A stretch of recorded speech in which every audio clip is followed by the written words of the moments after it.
Do you feel fulfilled in life?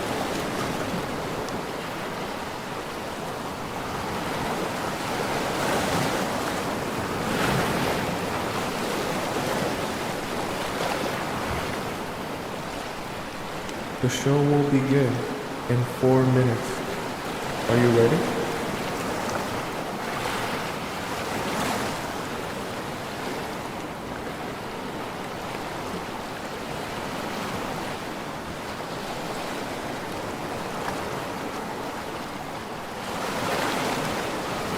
When was the last time you felt betrayed?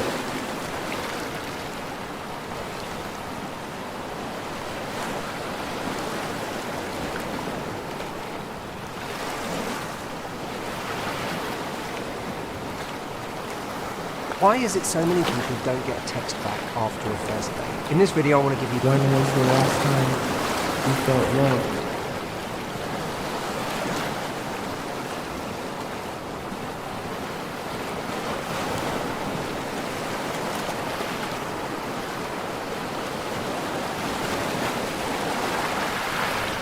The show will begin in 3 minutes. Are you ready?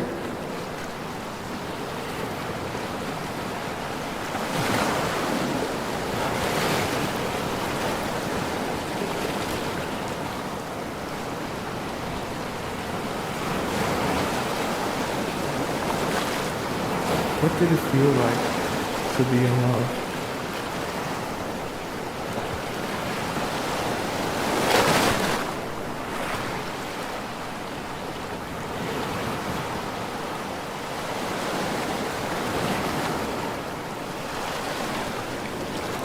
What is the most painful part of being in love?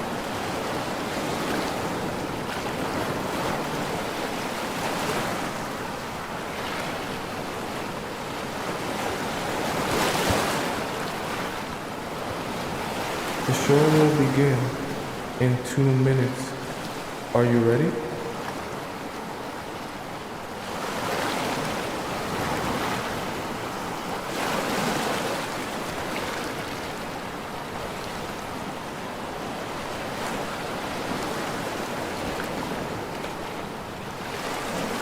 Are you ready to be transformed?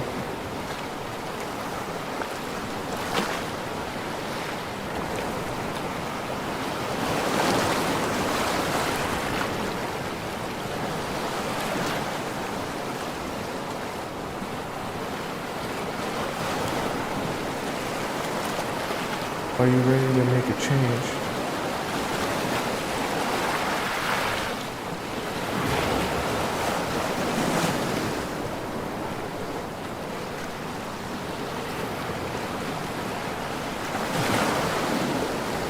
The show will begin in 1 minute. I hope you're ready.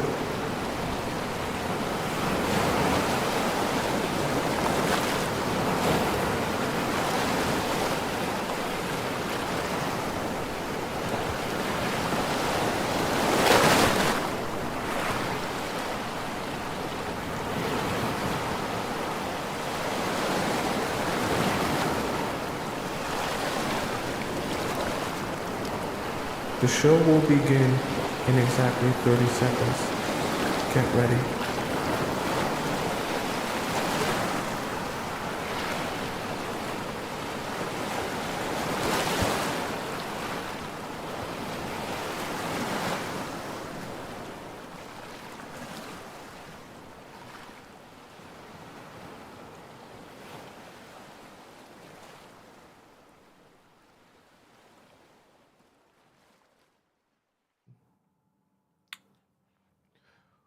What if I told you he is actually lying to you?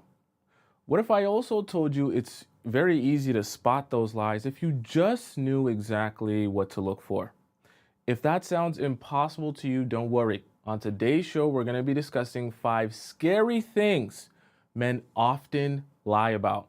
That way, you can know the what and the why, but you can also avoid being the last one to learn about the truth of your man. Welcome to the Players Club. If you're paying attention to me and everyone else in the live stream, please say here present so that I know you're here present and actively participating for the second time. Okay. All right. We should be all good now. I just had to do a quick restart of my computer. Welcome all you guys. You guys know the drill. Let's get started. Okay. I know I see you all here. Welcome all you beautiful people, but I just don't want to waste any more time. I want us to get started, but you know, I see all of y'all beautiful souls in the chat. All right. So let's get started with our number 1 point, which is going to be, you surprised? Anyone have any guesses what point number 1 is going to be today? Okay. Anyone? Anyone? Guess in the chat? Anyone?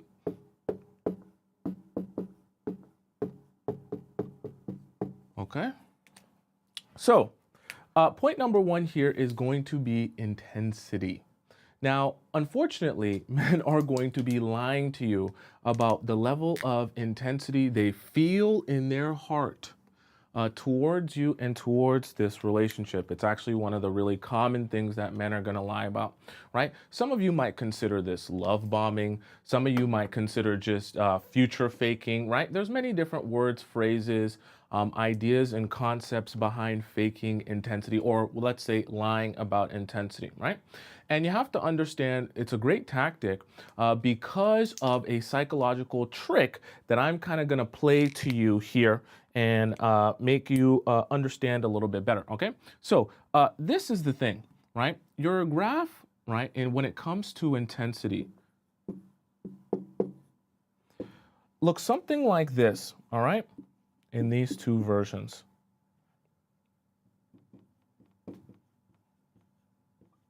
Right? So what I want to kind of show you here is a little bit of a graph that's supposed to represent what things should look like in a healthy relationship and what they look like in a toxic one, right? Something where he's love bombing you, something where he, is future faking you, something where you're getting played, essentially, all right? So let's start off with the toxic one. And this is the thing in how men lie about intensity. So we have intensity here on the left side of our graph. Don't worry, we're not in math class. I just want to give you a little bit of a visual. And we have days over here. So as days are passing, intensity here is going up this way. So you're going to have a lot of men that start off with you right around here at the very beginning on day 0. But what you're going to notice is happening over the course of time is this intensity is going to go down and down and down and down until it's probably coming off the graph here, all right? And so here's the thing, and the reason that I want to kind of show you this little bit of a visual, and I think some of you have seen this visual from me before.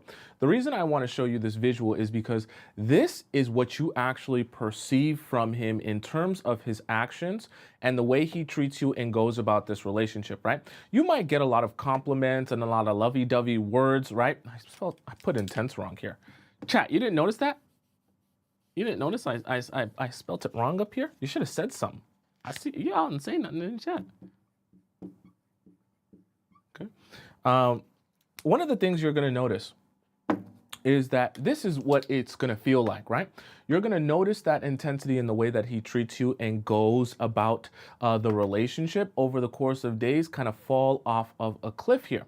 And you're going to be thinking to yourself, well, I thought you were really excited about this relationship at the very beginning. I thought you really were enjoying where this was going to go. I thought we were going to get married. I thought we were going to do all the things that you were getting me hyped up for. But then you notice that that same hype, that same intensity starts to fall off of a cliff. Now, let's quickly take a look at the graph, how it's supposed to look from the standpoint of a healthy relationship, okay? In fact, it's ironic because the way the graph is supposed to look in a healthy relationship is quite literally the opposite, where the intensity is supposed to be the least at the very beginning, meaning on day 0. And as time goes on, that intensity is supposed to ramp up and ramp up and ramp up until you guys become boyfriend and girlfriend and then eventually married and then eventually having children and all that good stuff. And so here's the thing. See, men lie about intensity because they want to do something very interesting to you. They want to get you convinced that this is way, very, very serious, very, very quickly. So lying about intensity and the intensity that he feels within himself is a great way to get you hyped up also about the relationship And as you get hyped up, what do you start doing? You start feeling this subconscious pressure to do more for him because you feel like this relationship is more and more serious than it actually is. So you're probably thinking, okay, Thompson, guys lie about intensity, and I kind of understand why they lie about intensity, but how can I avoid or spot men who are lying about their intensity? Well, I'm glad you asked. Okay, so the way that you're going to spot this in your relationships is, see, you have to, there's a theory that people talk about. I've heard Mel Robbins talk about it, but I've also heard a couple of other people talk about it.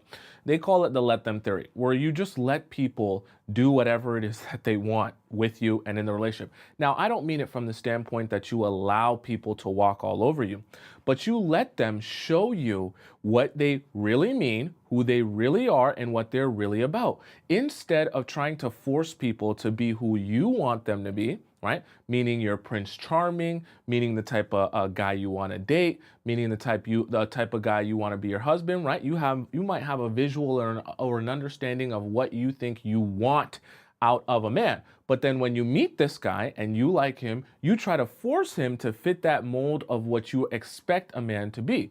Meanwhile, he's never been that and has no intention of being that. So I say that to say, instead of trying to force the men that you're dating to be who you imagine them to be, what you want to do instead is allow men to show you who they are over the course of time. Also, simultaneously, what you can't do or make the mistake of is in these early days, begin trying to mirror his intensity back to him, okay? And we're actually going to talk about mirroring in a little bit, right? And why it's so important, right? Because here's the thing, when he's really intense with you at the very beginning, you start to think to yourself, oh, I'm a bad person if I don't show him that same level of intensity back to him and make it feel like we're on the same level. If you're really intense with me, you're taking this relationship really seriously, but I'm not taking it as seriously because it's literally day one.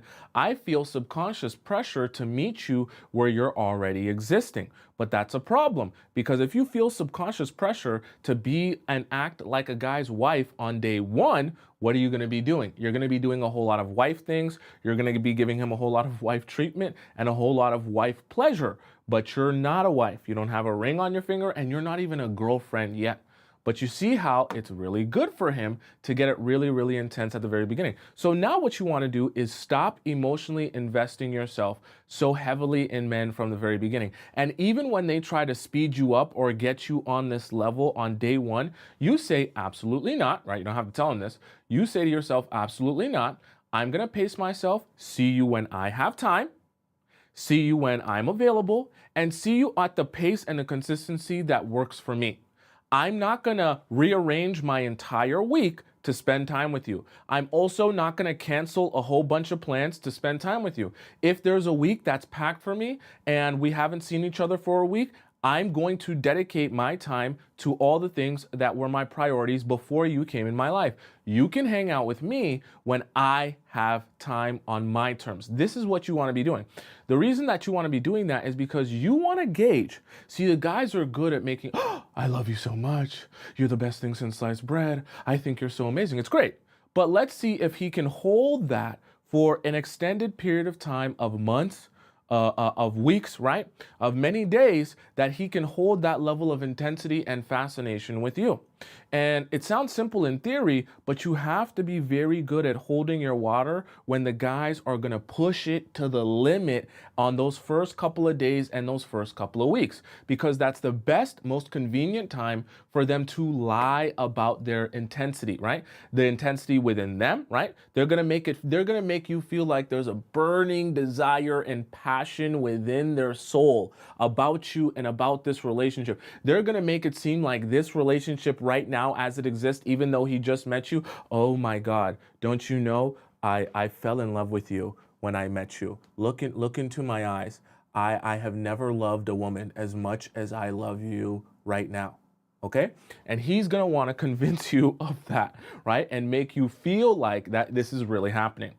Because when you feel like that's really happening, that's the moment you make mistakes, okay? So men are lying to you about their intensity often, okay? Because it benefits them to get you to do what they want you to do. Now, we're going to talk about a second one here, which is a little bit more, I guess we could say, prevalent, whether you're dating a guy or whether you're just friends with benefits with him.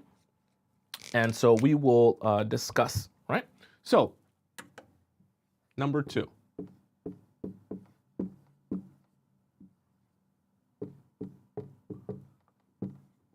All right.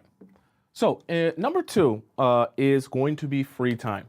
Now, this is one of the things that men often lie about, because what is one of the most common questions that you ask the men that you're dating? You ask them, hey, I see that you haven't been texting me lately. I see that you haven't been calling me lately. I see that, you just haven't been reaching out or have any desire to go on dates with me as much as you did before. I'm just wondering what's going on. It seems like you're becoming quite distant now. Right? You get anxious, you get worried, and you send him a whole bunch of messages asking him what's going on.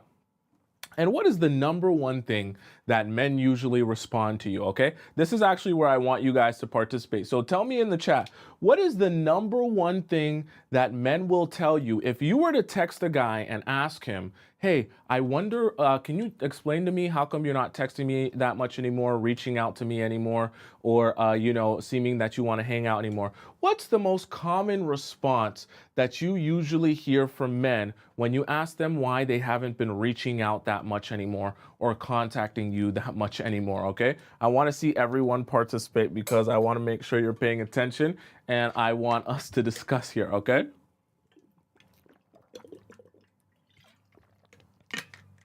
Everyone got to participate. Someone said, what do you mean? Okay.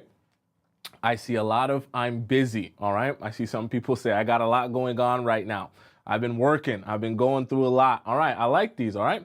My family emergency, right? So here's the thing about free time that I want us to take notice of is free time is one of the most common things that men will often lie to you about in their life. Let's really break this down here, all right?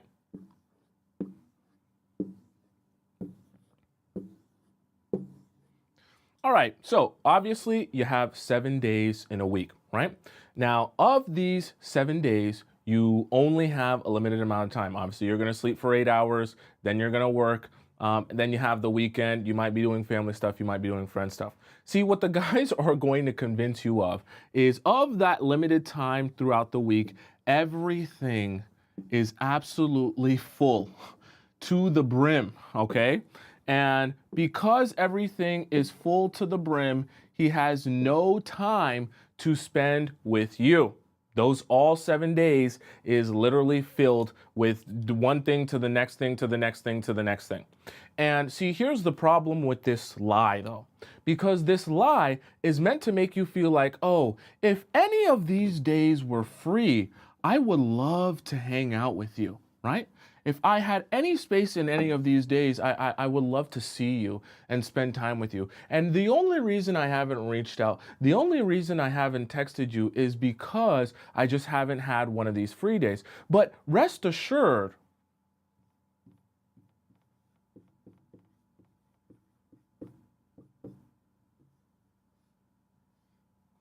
my interest is still very high.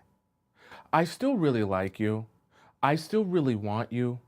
I still really want this relationship, but I've just been so busy. I haven't had the time to think, to sit down, to even breathe. I can't even, you'll be shocked. I can't even really breathe these days because I just have so little time. But my interest is there. Don't you worry. I think you're the most sweetest, amazing, awesome, a beautiful, gorgeous woman in all the land. But I just want you to know, and I care about you so much, but I just wish I had just an ounce of free time. That's the only reason I haven't been messaging you. It's a bold-faced lie, okay? I'm not saying that men don't get busy, okay? I would never lie like that. But what I am saying is when you notice a significant drop-off from what you're used to getting from that man, and then all of a sudden, you're seeming to get nothing from that man anymore. And his excuse is, yeah, I'm just become busy all of a sudden. And it's a vague type of busy with, vague work things and vague life things and vague everything. This is a lie that's meant to cover up the truth, which is that actually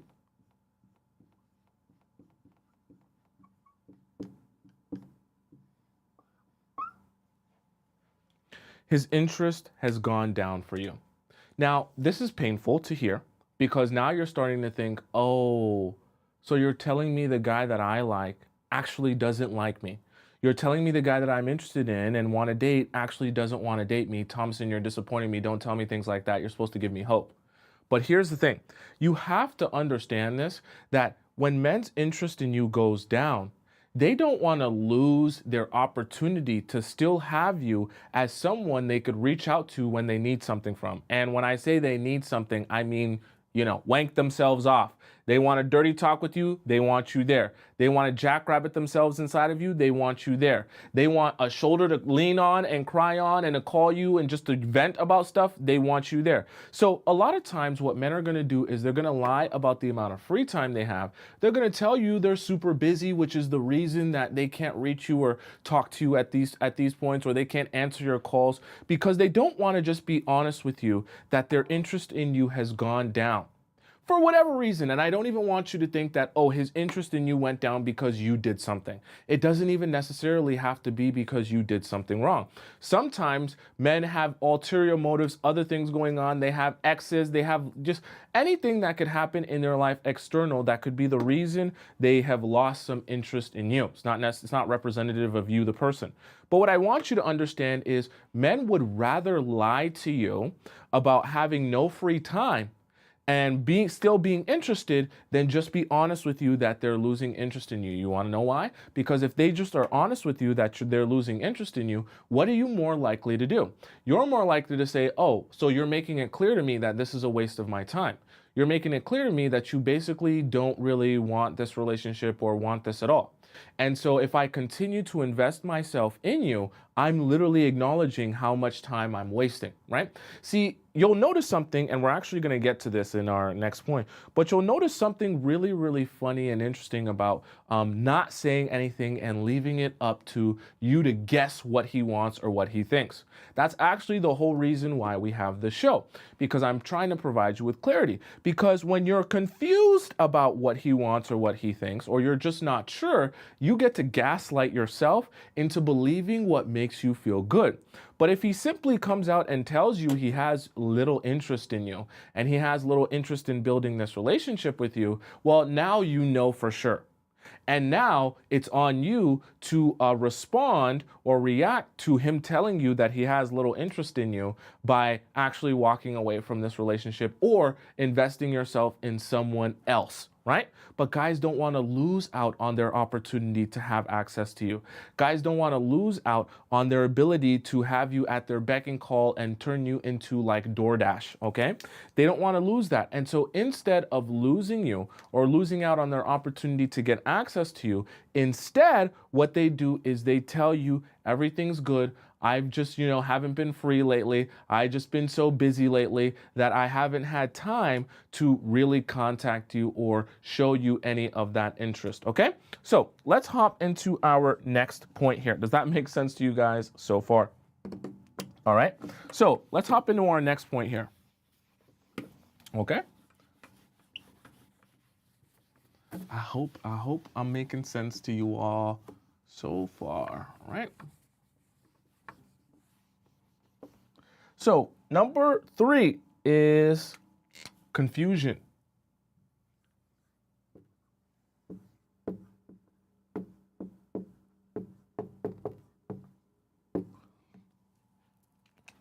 One of the things that men will love to bamboozle you with is the idea that, oh, I have just been super confused on the status of our relationship. I've been so confused. In fact, I have no idea what's going on. I don't know what you want. I don't know what this is. I don't know where we're going. And because I'm confused, oh, I accidentally slept with another girl. Oh, I wish you would have told me that we were exclusive. I'm so ashamed. I wish you would have told me that we're actually building something here. If you would have told me, then I would have known not to put myself inside of that other girl and jackrabbit myself inside her. Guys love to lie about confusion. It's great. Because behind confusion, they can scream ignorance to things, right? They can play dumb. Confusion is great when he knows he wants to string this along, right? And not actually provide you with clarity that you would actually know it's time for you to walk away. The longer you're confused, the longer you can gaslight yourself into believing what you want to believe. So let's put together a visual here that's pretty funny. All right. So let's imagine I have a fridge, a big old fridge, right? And in my fridge is sitting this nice round piece of chocolate cake. All right. So there's a piece of chocolate cake sitting on a plate in my fridge, right? So my fridge got a nice big piece of chocolate cake. Now, you're over here, okay?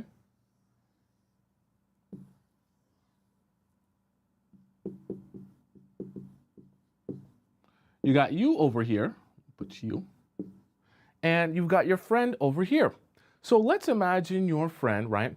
You go off and you're over here somewhere playing video games, hand in your pants, watching pineapple videos. You're off somewhere doing something in your room.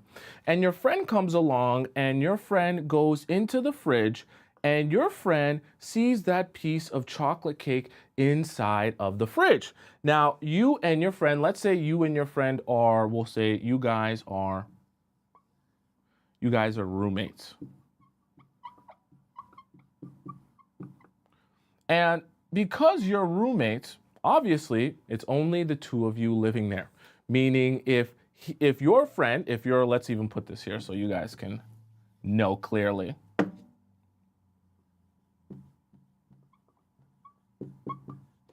If your roommate goes in the fridge and sees something in that fridge that she didn't put in there, she knows it came from you, okay? It's not rocket science. But here's the really interesting thing.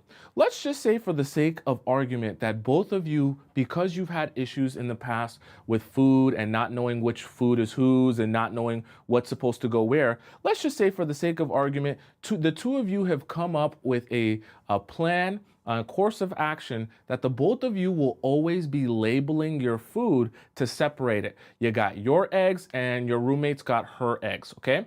You've got your pineapples and your roommate's got her pineapples. Both of you have now built a system where you separate your foods, you label it, that way no one's confused whose thing is whose.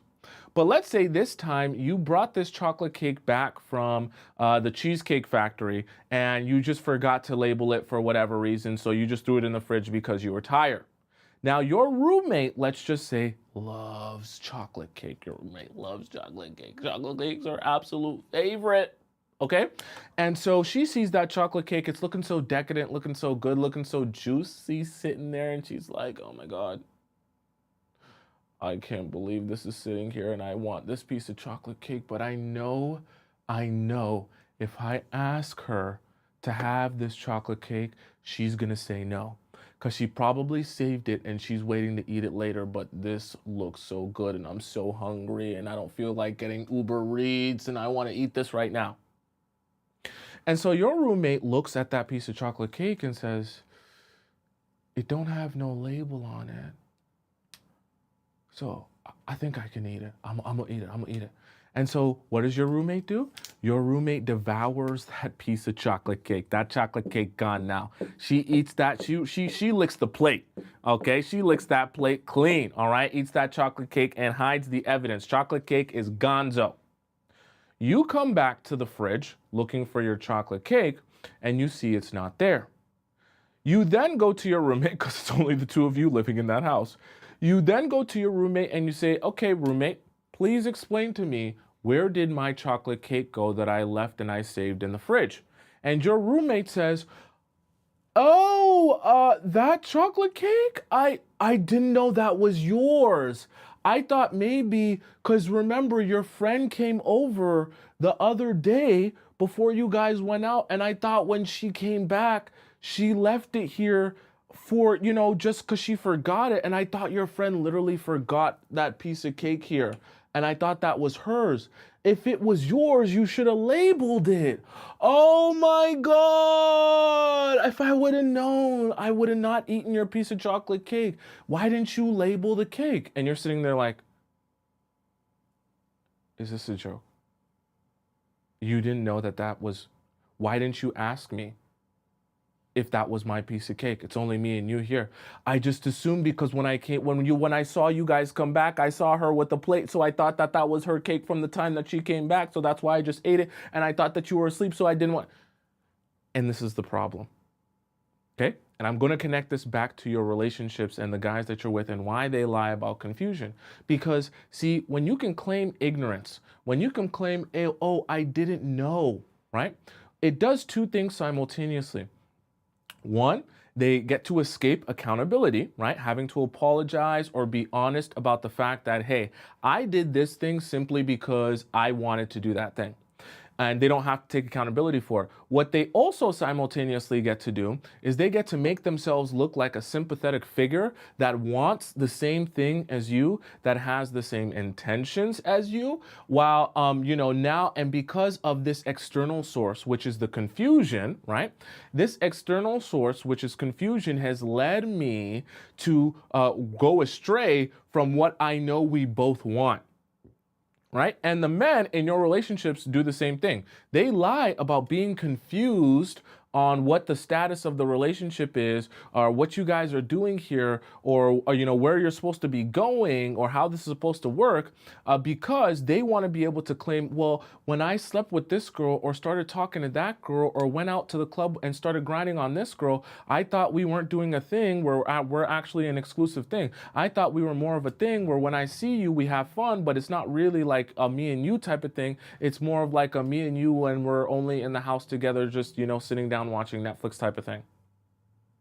And this is the thing that guys will do and guys will lie about often, because they don't want to actually provide you with clarity and provide you with a clear understanding of what they think, what they want, and what they desire in this relationship. If they tell you exactly what they're actually feeling, that will make it very easy for you to respond to them based on where you know the relationship to be existing currently.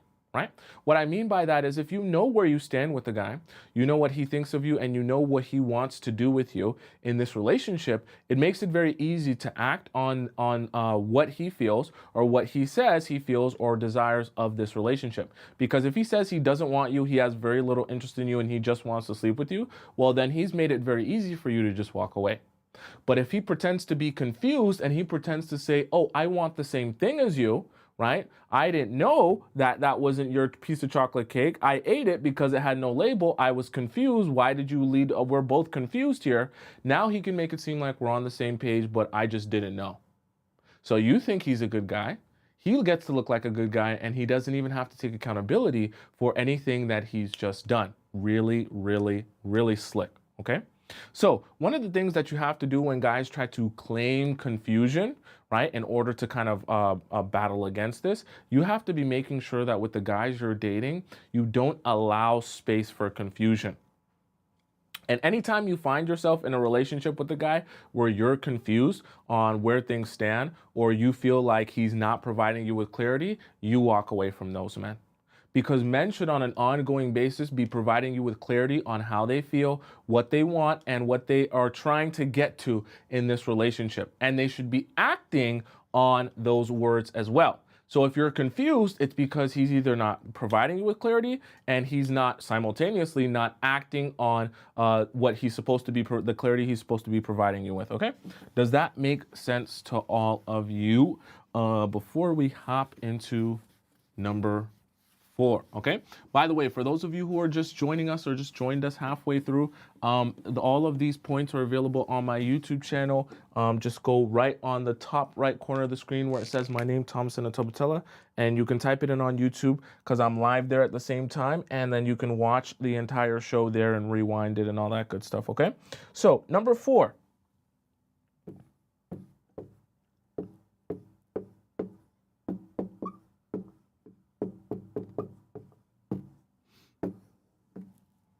Men tend to lie about their intentions, okay?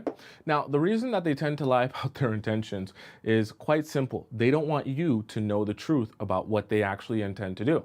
Because if you were to learn the truth about what his actual intentions are, then you would be clued into the fact that you probably don't want to be spending your time with him. Okay? Intentions make it very easy to know if you're wasting time or if you're actually using this time properly, because this is actually meant to go somewhere. Okay? Someone said go deeper. Don't you worry. We're going to go very deep right now. All right? So let me give you a little bit of an analogy so you can understand why lying about intentions to confuse you is so great for the guys and why they and how they kind of use this tactic in theory. Okay? So let's say you are someone who is, let's just say you're on a regular day, you're broke. Okay?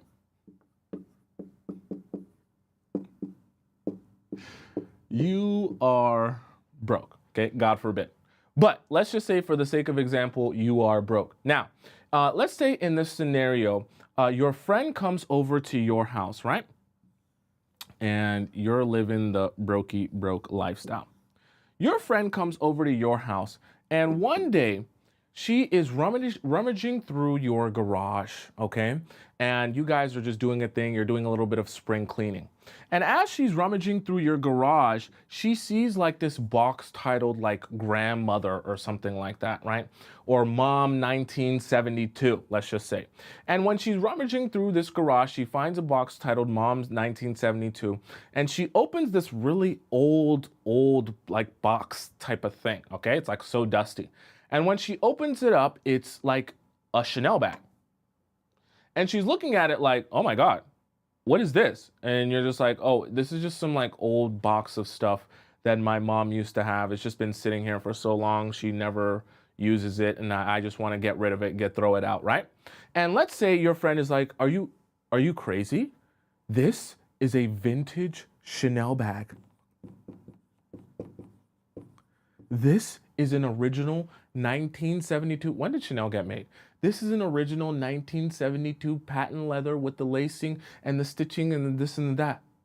You do realize all this needs is a little bit of a shining. Yeah, it's a little bit dusty.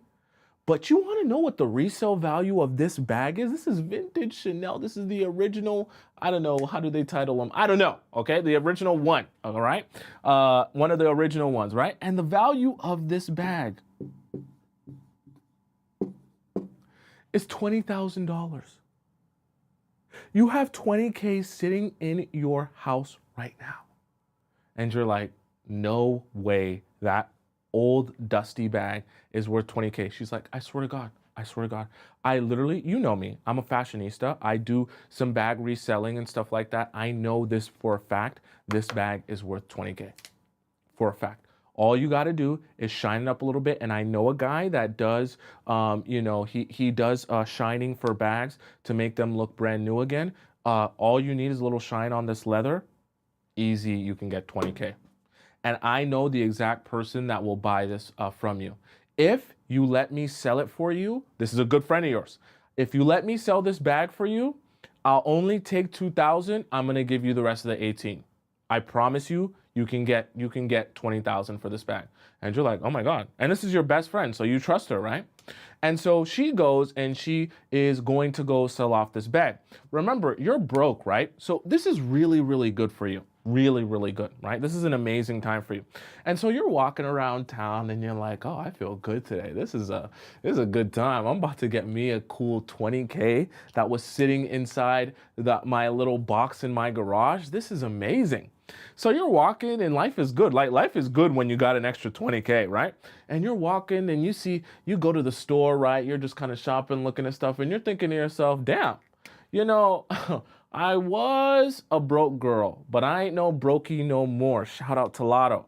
I ain't no brokey no more. You know what? I'm about to get me a smooth $20,000. I see this little couple of this dress over here is a slight little 200. Slight little 200, nothing for a big girl like me. I'm the big one, tight-ish. So I'll get me a little, a little dressy that I seen for a slight 200, right? Then you go to the next spot, right? And you're like, I've been really, really craving lobster. That's light for me. I could go get lobster. You know what? Let me invite my girlfriend, okay? My other girlfriend. I'm gonna come, we gonna eat some lobster because I've really been craving seafood. I've been wanting me a little seafood boil. That's another 150, but it's okay. I got the big one, that big 20K coming to me, right? And you go to another store, and you go to another store, and you go to another store, right? And all of a sudden, you spent so much money, okay, right, on these bags. Let's even count this up, okay? So 5, 7, okay, 850. You spent 850 in one day going to all these stores and shopping and doing this and doing that because you know that smooth 20K coming to you is coming to you hard and it's coming to you fast. Then you get a phone call from your girlfriend a week later. And she says, girl, I've got some bad news for you. I had to be honest with you. Yeah, the bag that you thought was going to be 20K that you were going to get back, I actually, when I was going to resell it, they told me that there's a little bit of inconsistency with the stitching and they can't verify if it's an authentic vintage Chanel 1. They're not saying it's fake, but they're just saying they can't really authenticate it. And so they can't guarantee that they'll pay the 20,000 for it because they need to know for sure that they can resell that. And you're thinking, oh my God, I just spent $850. I just spent $850 in one day and I'm already broke. What am I supposed to do now? And now you're in credit card debt, wondering how you're going to pay it off because you spent money that you really didn't have. But in your mind, you were thinking to yourself, oh, I'm spending this money because I'm about to get me a smooth 20K. So let's all connect this back to your relationships and the guys that you're with, all right? This is the thing and why men lie about intentions. The reason that they end up lying about intentions is because they say to themselves, if I make you feel like your money is coming to you, right? If I make you feel like you're about to be my wife and my girlfriend, it's a great way to get you to act on the fact that you feel something is coming to you in this relationship based on promises that you feel sure of. And when you do that, I will get now from you what I should be getting years from now from you, right? Because I've invested years of my life into you. But instead, you will act on what you feel is going to happen now. Meaning you'll treat me like I'm your husband, cater to me like I'm your husband, cook and clean for me like I'm your husband, get on your knees and slurp me off like I'm your husband. But in reality, while you're spending your $850, you don't actually have $20,000 sitting in your bank account. You're just of the belief that $20,000 is coming to you, right? You're just of the belief that I'm going to be his wife and the mother of his children because he said so or because he made me feel like it's about to happen. But it's not actually happening right now. You don't actually have $20,000 in your bank account right now, but you're going around the mall and spending your money as if that is coming to you. So this is what I want you to understand and why the men end up lying about their intentions. They don't want you to act on the relationship as it currently exists, because currently you're not his girlfriend. Currently you're nothing to him. In fact, currently you're just friends with benefits. But he doesn't want you to act on the relationship as if you're friends with benefits. That would mean he doesn't get investment from you. That would mean you don't stay over and clean his whole entire apartment and cook for him and massage his feet and do all these other things that you wouldn't regularly do for any random stranger or any random guy who you met on Hinge. He gets that special treatment from you while not actually putting you in a special or unique position. Because 2, 3, 4 weeks from now, or 3 months, which is usually like the magic thing where things go wrong, he then says, oh, by the way, so glad you've been spending all your money. So glad you've been investing in me and treating me like a husband, but I'm just here to let you know that 20K is not coming to you. I'm not actually going to be your boyfriend. We're not actually going to be together. In fact, actually, I found a new girl and she's amazing. I'm thinking about being with her instead. And you end up losing, okay? So we don't want that for you, which is why when you date men, you cannot allow them to sell you on the idea that, hey, I'm telling you right now, I really want us to be this. We are going to be that, me and you in a castle forever. We're going to live like a princess and a prince, and I'm going to take you off to a land far, far away, and it's all going to be so amazing. That's great. That's great that you say that. But I'm still going to wait for you to show me that.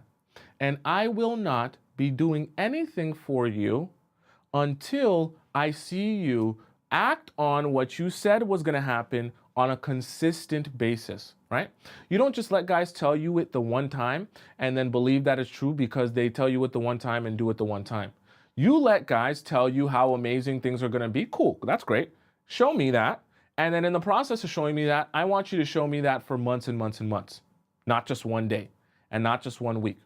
Because the guys are good at making you feel like everything is going well for 1 week. They're not so good at making you feel like everything is going well for 4 or 5 months. It's a lot harder. Okay, so you really have to be paying attention, right? When guys will conveniently lie about certain things or withhold certain pieces of information from you in order to put themselves in a position of power and put you in a position of confusion or misunderstanding, okay? Right?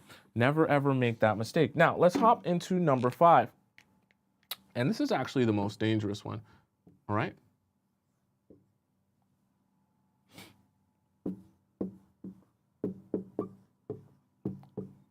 So, what you're going to notice is there are a lot of men that will lie about being content.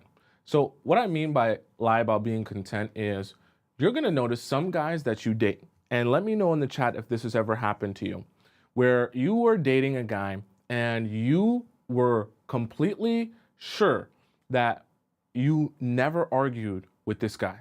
You actually were thinking to yourself, damn, me and him get along so well. We don't argue about nothing. He doesn't even raise his voice. We don't even have a disagreement. And you were thinking to yourself, wow, this relationship is going really, really, really good. We don't even ever have to, I used to be arguing with my old boyfriend and my ex, but this guy, we don't argue at all. In fact, we literally never argue, not even a single misalignment whatsoever. Here's the problem though. A lot of men do this. They lie about being content.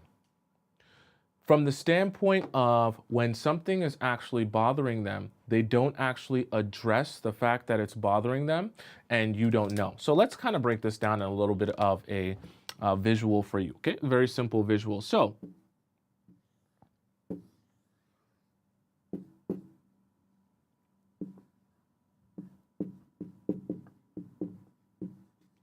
when a guy seems happy, right?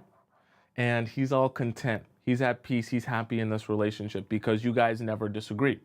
What do? You do nothing, right? Because there's nothing to do. We're happy, we're content, we're all feeling good, nothing to talk about. You might address your issues, but he's always in agreement with you. He's like, yeah, baby, you're perfectly right. Yeah, I totally agree with you. This is so awesome. You're so awesome. We're so awesome. So there's nothing for you to address on his part about how he feels because he doesn't address anything. He doesn't disagree with anything. And see, this is the dangerous part about that. Because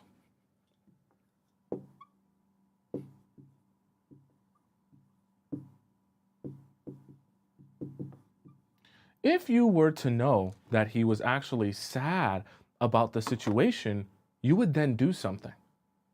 You would then act on that or have a conversation with him or, deal with the situation or the disagreement and actually try and solve the problem, right? Because you want your man to be happy. But here's the thing. See, guys tend to lie about their happiness because either one, they don't want to be problematic and bring it up, okay? Or number two, they just feel uncomfortable having tough conversations. Either way, this is a character flaw because what's going to end up happening, all of this fakeness where, oh yeah, we're getting along so well and I never disagree with you and I think you're amazing, I think you're awesome, is fake. Because the reality of it is we all grow up with different points of views, different ways of seeing things, and there's no possible way, right, that two individuals that grew up with different parents, right, I hope you did, right, unless you live in Alabama, that grew up with different parents would ever be agreeing on absolutely everything in life. Okay, it's just not possible, right? And the thing about it is when men hide this, you're unaware of the fact that he actually is suffering from discontent or unhappiness, or in some cases, misery. And because you're unaware of that, you do nothing. And because you do nothing, that sadness continues to build, right? If we have a graph here,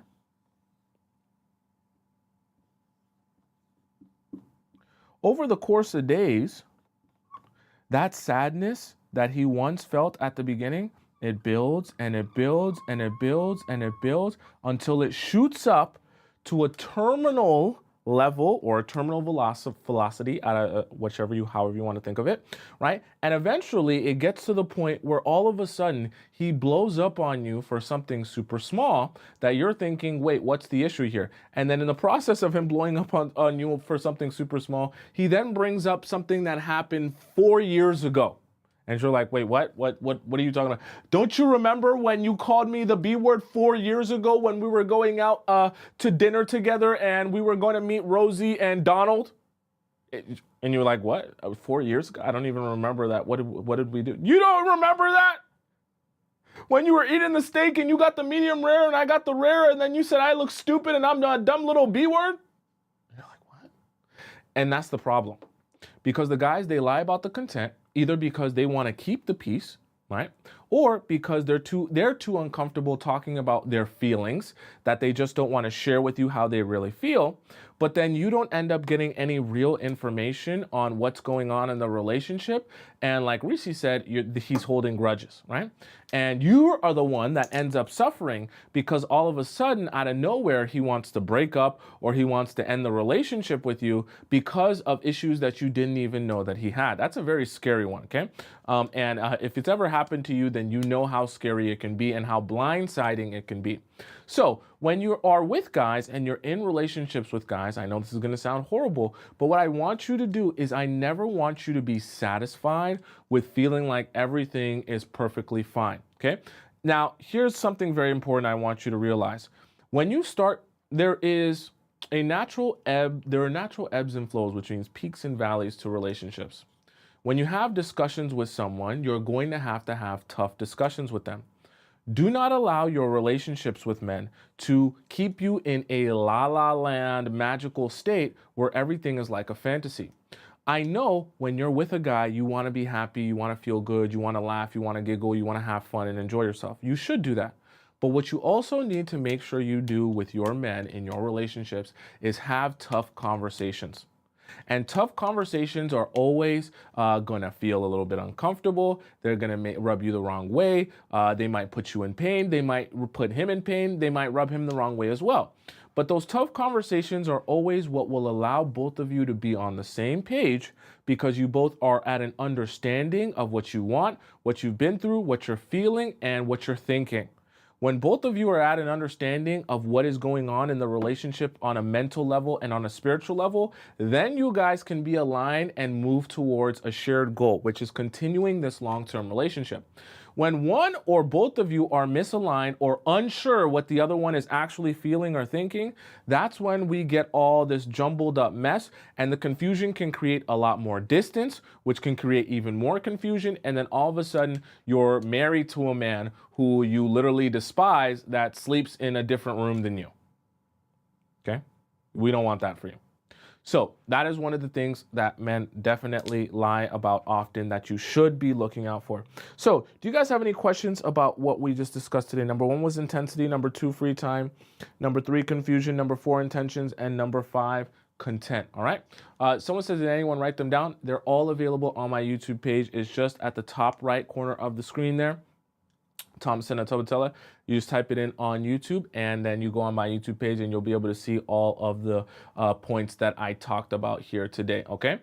Crystal says, this is true of friendships too. I recently ghosted a longtime friend because she didn't want to have difficult conversations. I agree. Difficult conversations are mandatory to have in any situation that you're going to be in your relationships, right? Because you really have to know what people think and feel about you, towards you, and towards their relationship or friendship with you. If you don't have those tough conversations and people aren't honest with you, what's going to happen is those feelings will build up, and those feelings still exist. And one day they'll just say how they feel and you'll be shocked. Okay.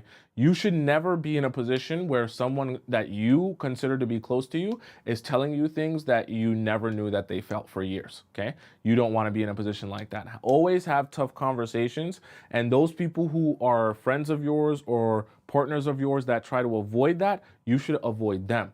Because what's only going to happen is your relationship with them is going to fall apart after a while, okay? Does that make sense? Lauren says, what if they tell you a harsh truth and just hurt your feelings instead? There's a balance there, right? So when people are telling you how they feel, there is a time and place to be brutally honest. But if that person is your partner and you care about them, delivery also matters. Now, however, when having a tough conversation, it's more important to be honest than to be worried about how you deliver it. So when you're having one of those moments where a tough conversation is necessary, you need to make you need to create an environment, and your man should be doing this as well, to be creating an environment for both of you where you're saying to each other, this is the time for honesty, not the time for make me feel good about it or sugarcoat it for me, okay?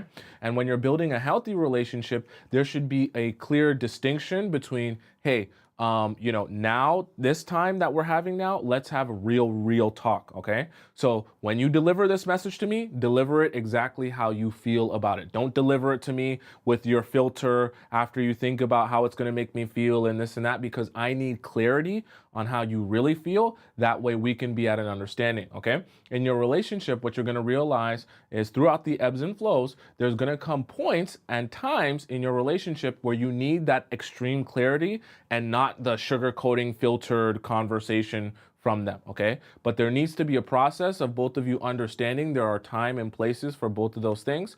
And when it is time for the absolute real clarity, both of you actually give the real honest truth of how you feel, okay? Best Blue says some guys even lie in the real conversation. It's true. It's true. Some guys even lie in the real conversation. That's why I always advise you that when you're being a good listener or when you're getting someone to talk, right, you build that habit from the very beginning, but also you don't fall into a cycle of punishing men for telling you the truth or telling you about how they really feel or what they really think. I know sometimes it's hard because sometimes guys will tell you stuff that icks you out or makes you feel really weird, or you're just like, damn, I don't like that. But you also have to understand, especially at the beginning, you don't want to build the habit of, making them feel uncomfortable with sharing because you're judging them, right? You almost want to approach it from such a non-judgmental standpoint that they almost feel like you agree with them, that they continue sharing with you, because then you get more and more information, and then you get to use that information to your advantage, right? Because you actually know now, all right? So let's not waste any more time. Let's hop right into our second segment of the day, which is going to be our react segment. Spam up your camera emojis, spam up your headphone emojis and your baby oil emojis. And we're going to hop right into our react segment of the day. I'm going to clean up a little bit. And while I clean up, we're going to watch a little bit of an intermission video here. This video here comes from Matthew Hussey. And we're going to watch this together while I clean up. And then I'm going to be back all good for you guys, and we're gonna start our react segment, okay?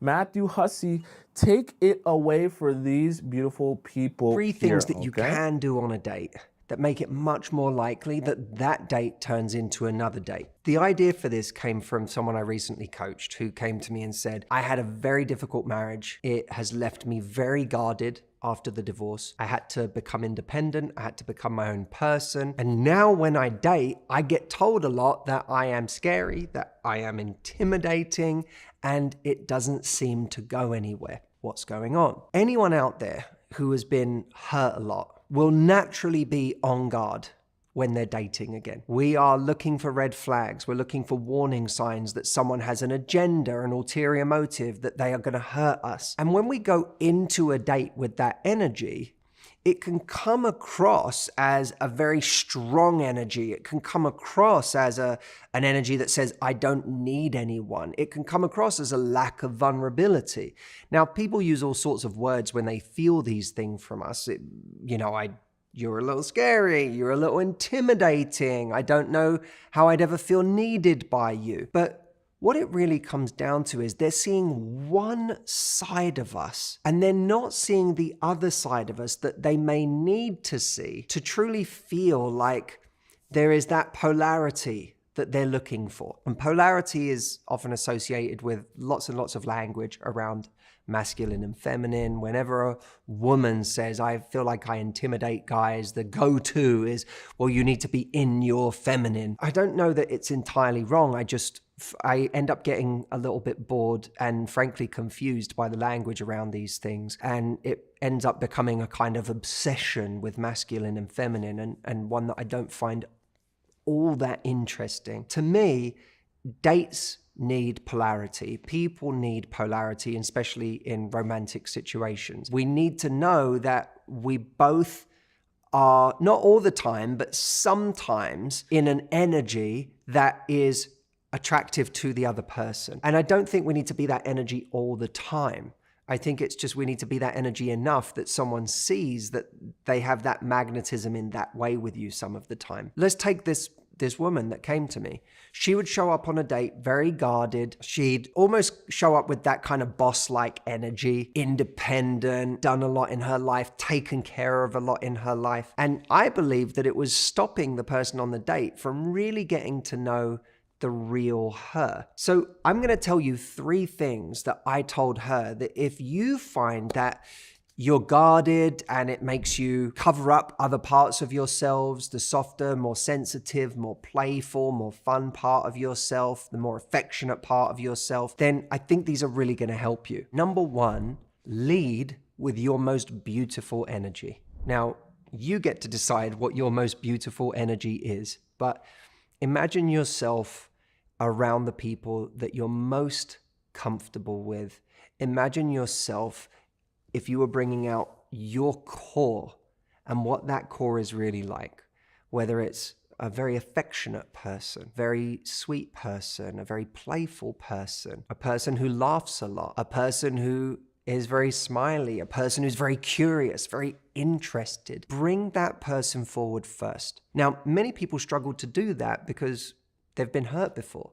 So they show up to a date with their guard up because they're trying to protect themselves and they don't want to get hurt again. What we have to do is flip our normal way of doing things. Instead of bringing the version of us that is guarded and in control all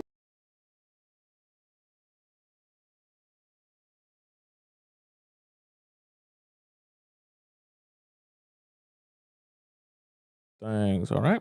Let me open up our window here. And we're going to do this right. All right. Let me go down to my profile. We got some things to react to. Someone said baby all the time.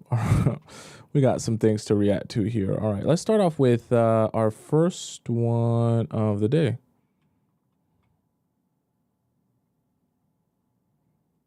If I look at my partner and I wouldn't want to be them, if I wouldn't want to be just like them, then like I probably shouldn't be with them. Like you should kind of really only be spending that amount of time and putting that much love and connection and vulnerability into a person if like, you know, if you would be okay becoming them as a result. Yeah. You know? You're preaching right now. If I look at my partner and I wouldn't want to be them, if I wouldn't want to be just like them, then like I probably shouldn't be with them. Like you should kind of really only be spending that amount of time and putting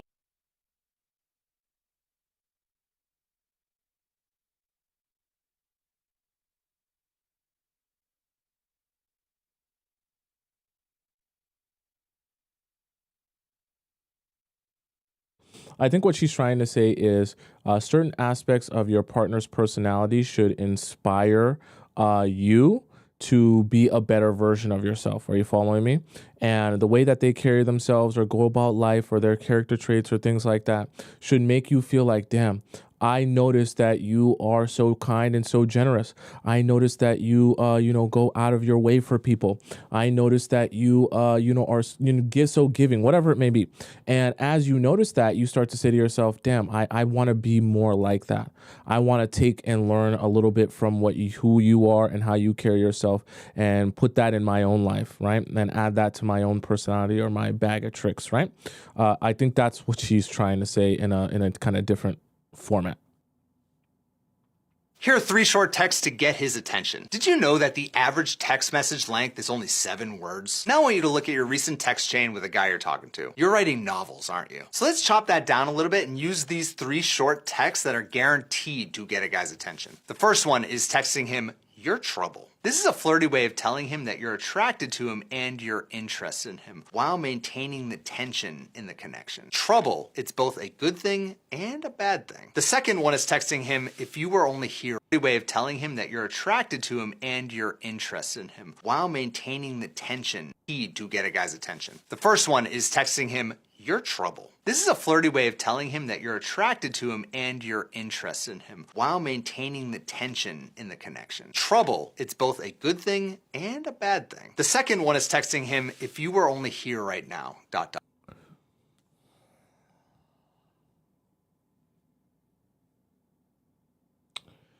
One of the things I don't like about certain videos like this is I get that the guys, some of the guys are trying to help. Okay, I'm trying to help too. I'm not saying they're bad people for trying to help, but sometimes they're not able to like pull themselves out of their just own man perspective, and then the advice that they end up giving you is just like the advice that only really benefits the men, in the sense that like he's telling you 3 short texts to get his attention.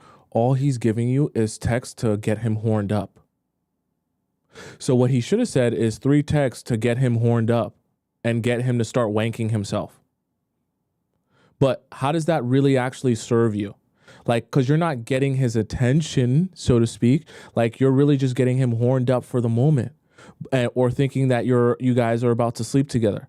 But like in terms of actually having his attention, where he'll be thinking, damn, I want to call her, I want to spend time with her, I want to see that girl, it's not really good. That's not really what's going to happen. He hasn't even finished, but I'm sure the rest will be just like that. ... Damn, he's going to be thinking to himself, I wonder what would happen if I were there right now. And that's wank material. He's giving you wank advice to be to help his... Third text to send him is, "I have a confession, ... Now I love this one because it builds a little bit of suspense. And when he does respond, keep him waiting a little bit longer, allow that mystery to ruminate, and then deliver something like...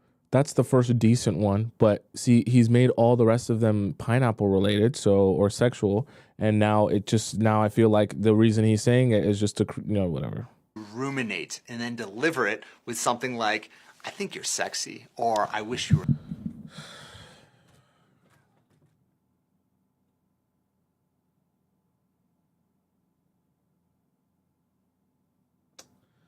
Chat, don't send me videos like this. Don't send me videos like this. We I just finished saying, I was like, that was the one decent one, but as long as you don't make it sexual, and he immediately makes it sexual. This is horrible advice. I think you're sexy, or I wish you had that mystery to ruminate and then deliver it with something like, I think you're sexy, or I wish you were next to me. Oh my God, that is going to get his attention. I think so. You know how for the girls you guys have Wattpad. I think for the guys, it's either too much. They're watching like really in-depth pineapple movies, or I think like the romance scene in movies just takes over their mind, where they start to think like, oh, like this is like what real relationships are like. All of the stuff he said is like straight out of like a corn movie. I just don't understand like. This is not going to get you the type of attention that you want out of men that will sustain over the course of time. And I don't even know why he's giving you this advice. Maybe he's giving you this advice because like in his own mind, he'd be wanking off to a girl telling him this stuff.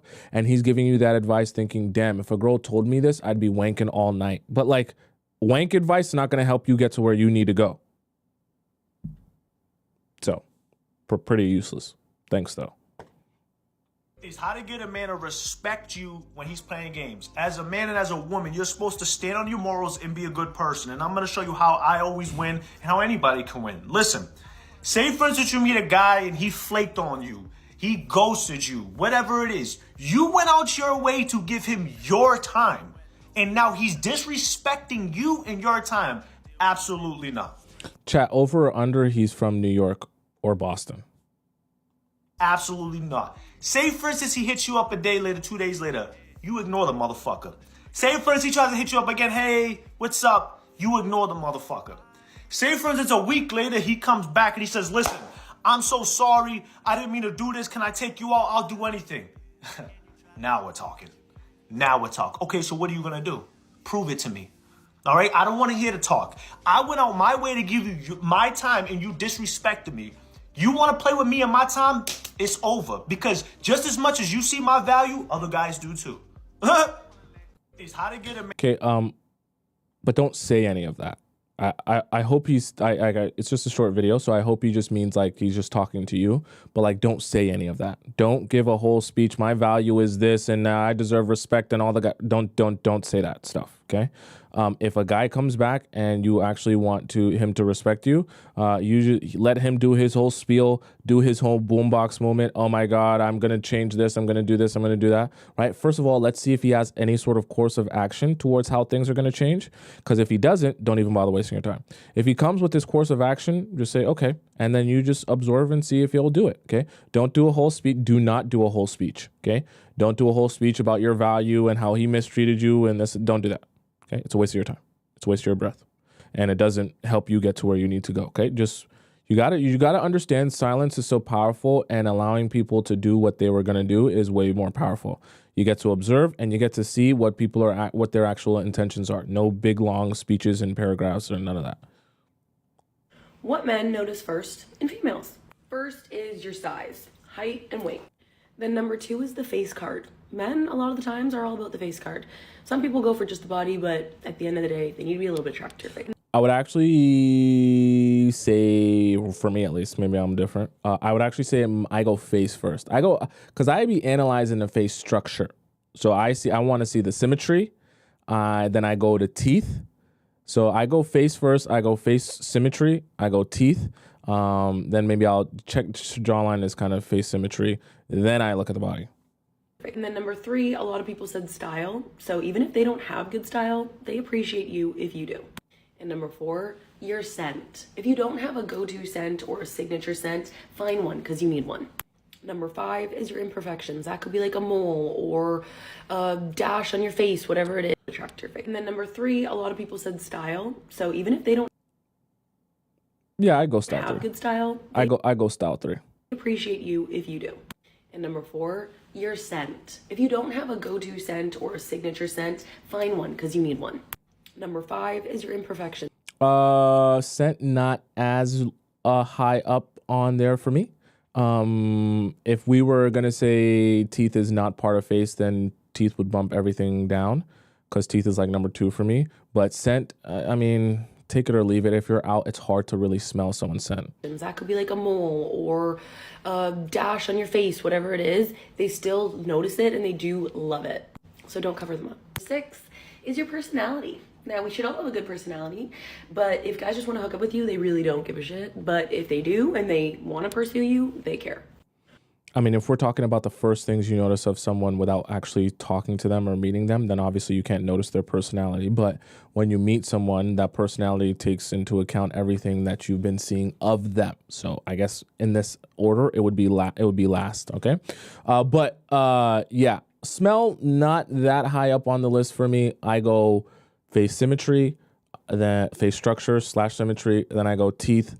Teeth is super important. If you, sorry, I can't unsee teeth. Okay, the whole mouth thing. Your tongue's white. We have problems.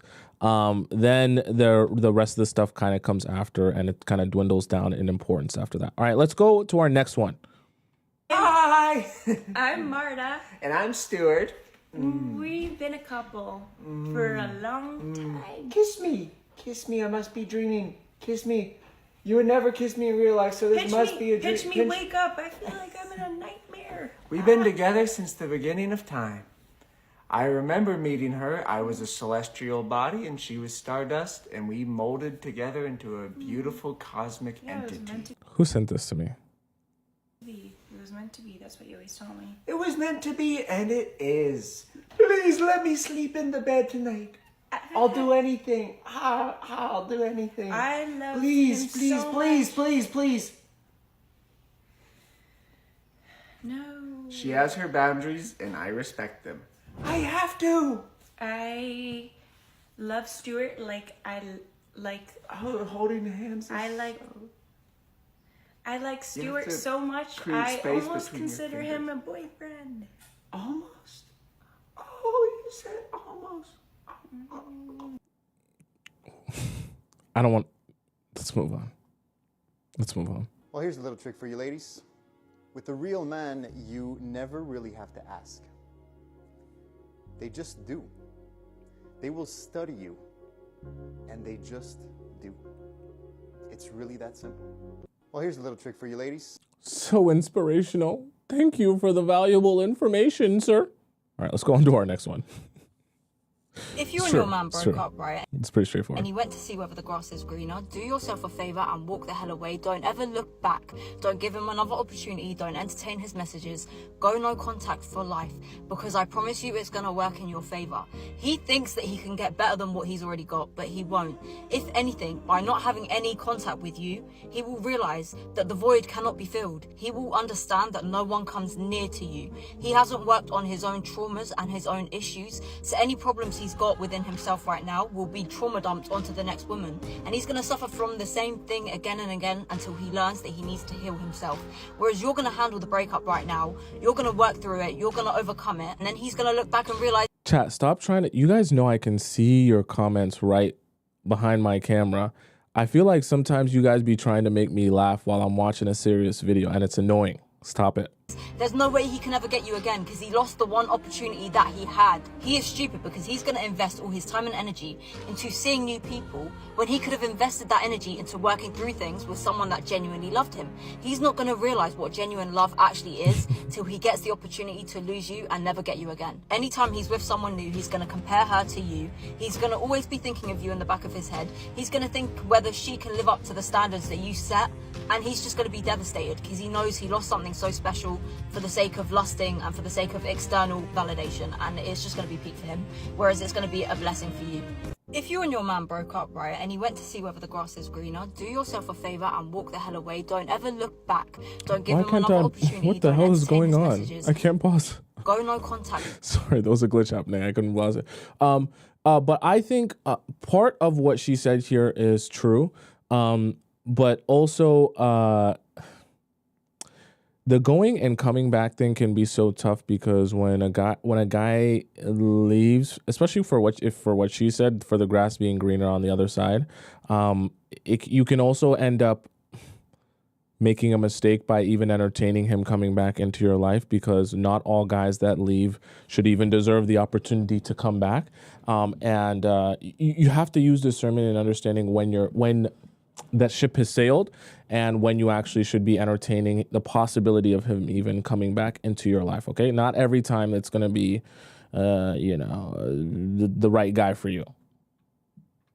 If he chose somebody else, he did you a favor. He saved you a life of misery and pain. Let's do another person just to keep variety. Make them fucking beg. Make them fucking beg. Look at me. Make them fucking beg for your mother fucking attention. You understand me? Make them fucking beg. Don't give yourself so fucking freely.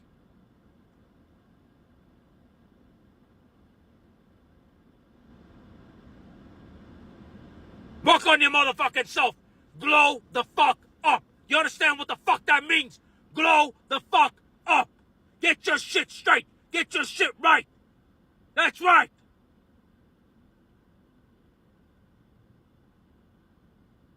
They can't touch you anymore. They can't have you anymore. You watch them fucking beg. They suffer without the fucking control over you. Fantastic. Let them. Good. Your focus is on you. Should I go or beard chat? Would that make me be more like, and then if I scream and yell, that it'll be as powerful as this? Should I grow a beard? You're prioritizing you. Understood? Get fucking to it. Make them fucking beg. Make them fucking beg. I agree with this partially. Here's the thing though. Also understand, like, people begging shouldn't get you so weak that you allow them to come back into your life and make the same mistake though. I know, she's just making a little inspirational video, but also understand there's a power and a process to understanding when to, cut your losses.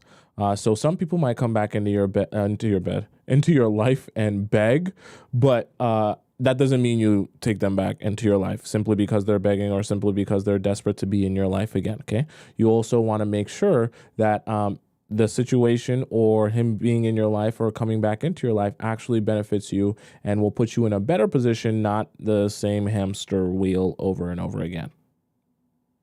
Hey, look at me. Quite a video. You think you played her. You can't play a woman whose heart was pure from the start. You can't play a woman who wanted nothing but the best for you. You can't play a woman who loved you with her whole heart completely. You can't play a woman that saw more potential in you than you saw in your fucking self. You can't play a woman like that. You can. You think you fucking played her, but you played your fucking self. You'll never find a woman like that again. Never. Never. Go and try to find a woman like that on social media. Okay, I have to address something that is been on my mind. When you guys send me videos like this, the message is not always bad or anything like that. It's just a personal thing for me. Sometimes the format in which people do the video, I just don't understand it. So there's nothing wrong with sitting in your car and talking, but why can't we just sit in the car and talk to the camera? I don't like the whole thing where they'll pretend like they're on a fake podcast talking to someone off camera and no one's there. I just don't understand that format. I think maybe I'm not as an evolved content creator. When I make videos, I just talk to the camera because I'm talking to you, and then that's it. But whatever. I don't know. It's just whatever. Media on dating apps. You will not find a woman like that again. She's rare. She was rare in this generation. She was like a fucking diamond. And you think... But who is he talking to though? He's saying she was rare. You won't find a woman like that again. Is this supposed to go to the men? You fucking played her. You played yourself. You played your fucking self. That's the only person you played. You fucking idiot! She didn't want you for the way you looked. She wanted you for your fucking soul. You fucking idiot! Oh, is he talking to me or is he talking?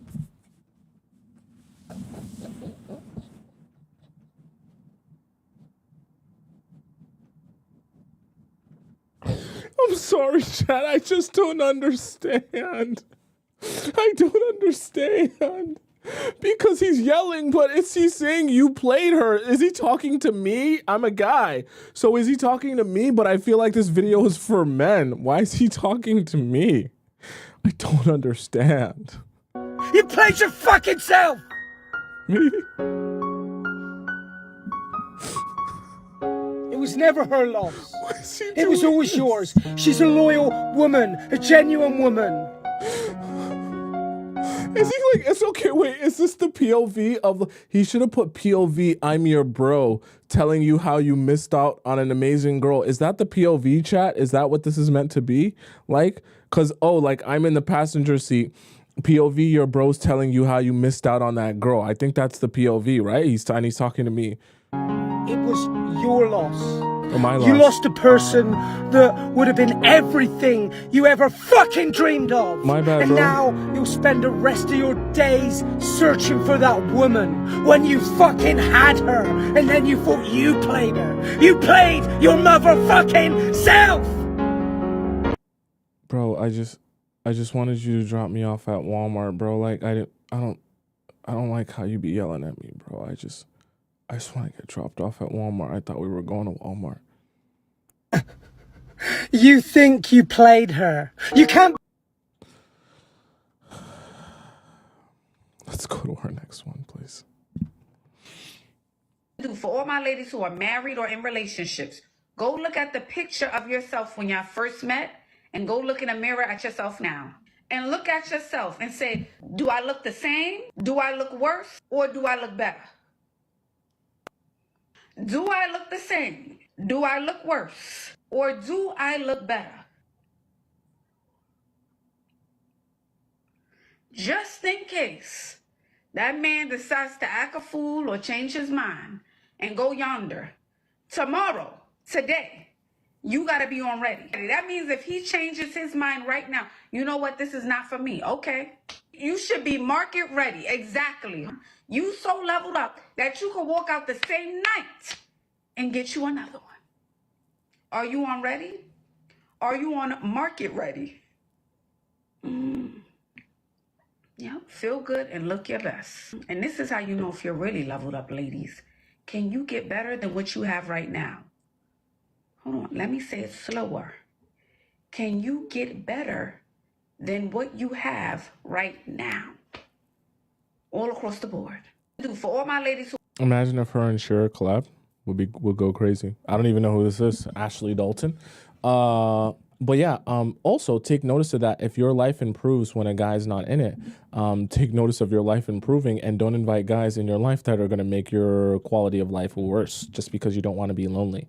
Part of the reason why I tell you guys as soon as you want to detach from a man, build a routine, start doing some things for you. You don't have to go out to the club and shake your booty to Sexy Red, but you can go out places that just, excite you and you find interesting and that you enjoy to remind yourself that your life exists outside of this man and that you have a great, wonderful, fulfilling life, whether he's there or not, because your happiness shouldn't go away just because a man goes away, right? All right, so you want to hear something completely sick and sadistic that men do. I'm going to be honest. If you understand... Sure. Shock me. This one core concept about men, you will understand the psychology of men overall. And this is a big secret. The guys are going to hate me for sharing this. Listen, if you're getting out of a breakup right now, there's good news and there's bad news. The bad news is you're feeling the weight of this breakup a lot more than the guy is. In fact, he's probably out there partying, talking to girls, living the single life. And you're sitting there watching him post on Instagram and have fun, and you're just like, what the hell? Like, what's even going on? Does this guy even like me anymore? We dated for multiple years, and now all of a sudden this guy's out there partying, enjoying life to the fullest. And here's the truth, because men typically wait and hold off their emotions for the first 3 months. It can sometimes be longer, but usually the average is around 3 months. So with this in mind, usually after the 3-month mark, you're gonna start to see the guy start to desperately post on Instagram to try to get your attention. He's gonna be posting things like him with girls, him at the club, him doing just all these crazy things, because again, the effort is to get your attention. He's gonna be doing everything possible to try to get you to go creep on him on Instagram, on social media, or send him that message that he's long been waiting for. And by that 3-month mark, usually women have just completely gotten over it. And then that feeling starts to settle in for guys. They're laying there, it's like 1 a.m, they can't sleep, they're tossing and turning, they're like, wait a minute, it's only been 3 months and she's already over it. And again, that's usually because women just process everything right away. They're way more mature about things and how they actually process their feelings. And then it's just way easier for girls to move on after 3 months. But the guys, they struggle a lot. It could be years for a guy before he even gets over that relationship. And the first 3 months, it looked like he was partying, living life to the fullest. Now, the one thing that you should expect as a woman from a guy is usually around this stage, he will probably give in to his emotions and he'll probably text you. They always come back. And if he doesn't, it's usually because he just found someone better for him. And that's nothing against you. It's usually for the best. So yeah, if he doesn't text you, he found someone else. If he does text you, he realized that the grass isn't always greener. Use information. Yeah, I would agree. I would agree with that. For a lot of guys, it takes them a while to they do the the early stage stuff where they go out with their boys and then they make themselves feel like everything is okay, and only after a while do they realize that it's not really that good being out here in these streets. I mean, after you smash every girl that you can, what is there left to life? And so that's when they start, spiraling a little bit. But what you have to do is you have to stay strong despite when the guys that you're dating start spiraling, because if they start spiraling, you can't be in a position where you start thinking to yourself, damn, I really appreciate this attention that I'm getting from you. And now I feel like maybe we can be together if you really want us to be together that badly. Don't do that. Don't do that. Don't do that. Because you're better off now. Y'all are not understanding how this game works. A man does not pay you for going on a date. Okay? You have to be the type of woman that they will not let go of because you make them look good. They will offer you anything to see you again. That's the correct target. You understand? They got to feel like they just won the lottery when they step in public with you. All heads must turn when you and that person walk in the room. They must wonder who he is and how he got you. If you don't do that, you're not getting no type of money. Okay? I'm telling y'all the game. And the uglier he is, the easier it is to do. The older he is, the easier it is to do. Okay? Wait, so is she telling y'all to get an ugly rich man? Chat, is that the vibes? I don't know. I don't know. I don't be advising that, but I don't know. Sharon may be advising y'all to get the ugly rich man. Okay, I didn't know the ugly was a part of that. So what I'll say to this is, the idea of him, you serving his ego by being the one that makes him feel good about himself is very true. And if you can, as a woman, attach yourself to a man's ego, well, you'll get a lot of things. Because now if you walk out of his life, what also leaves? His sense of self-worth, which is good. Actually, I know it sounds manipulative, but that's good because then he'll actually treat you with some respect. So what needs to happen is when you date men, you want to make sure that, first of all, you keep your happiness first and invest in yourself even more, especially if it's a guy that you really like. Because as you invest in yourself even more, you grow your confidence. And then when other people see you or meet you, they're more attracted to you. Now you get an opportunity for the guy that you like to see how much you're desired. What is that doing? That's increasing his level of desire for you. I know it sounds really twisted, but that's the reality. Because when they see or take notice of the fact that all these other people want you, even though they already see that you're desirable and attractive, it makes them want to hoard you even more. And it creates that protective instinct in them even more. And it boosts their ego even more to even get an opportunity with you. But if you make the mistake of dating a guy and then immediately investing all your time and energy into him, what's going to happen? You're going to be zapped of the investment into yourself. You're going to lose all your standards. You're going to stop, going to the gym. You're going to stop taking care of yourself. You're going to stop doing all the things that were making you you and making you an attractive, confident version of yourself. Why? Because you're investing all of your time and energy into him. Then once you stop doing that, you're going to realize that my only source of happiness is from him. And then he's going to start thinking you're so desperate for my attention and my validation, it's actually quite unattractive. So it kind of all snowballs in one direction or the other, but you got to make sure it goes in the right direction that we actually want for you. Okay, let's hop into our next segment of the day, which is going to be a very special segment. You should know what segment this is if you've been here for a period of time. Tell me in the chat. You better spam it in the chat. You better tell me in the chat. You better spam it in the chat if you know what time it is. It's a very, very special time. You're going to laugh and you're going to cry. Don't look at your clock. Don't look at your watch. Don't look at your phone. Don't look nowhere else in your home. It's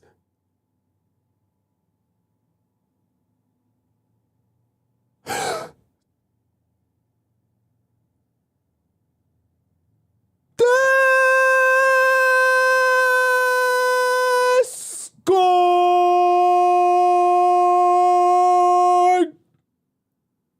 time!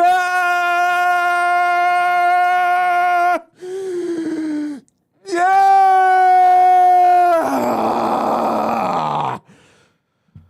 Sorry, I just need to get a scream out sometimes. All right, chat.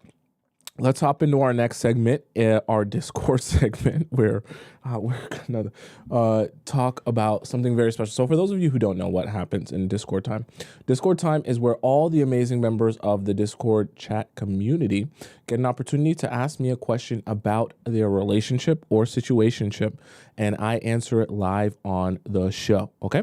Now, there's multiple ways for you to send in your question. You can either do it through our free relationship advice section. That's available in the link in my bio on TikTok or the link in my description on YouTube.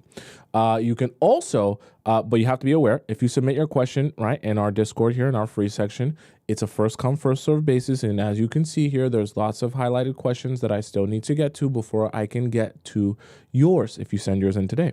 So it's going to take me a couple weeks to get to yours. Now, that's not to diss you, and I want to answer your question. So if you are someone that needs to get your question answered urgently, you don't have time to wait, all right? You need this answered today or tomorrow. You can also get access to our premium relationship advice section simply by going to the same link on TikTok in my bio or the link in my description. Click where it says premium relationship advice. You donate to the show. When you donate to the show, it's going to prompt you to put in your username, your Discord username, and the title of your question. I get a notification on my phone to know that that's you and that's your question, and your question belongs in the premium Discord section. And that way, when I answer it, it keeps it fair to everyone, and people are only in here if they're supposed to be. Because I take these premium questions and I answer them first before I go into the free section. It's like skipping the line past type of thing.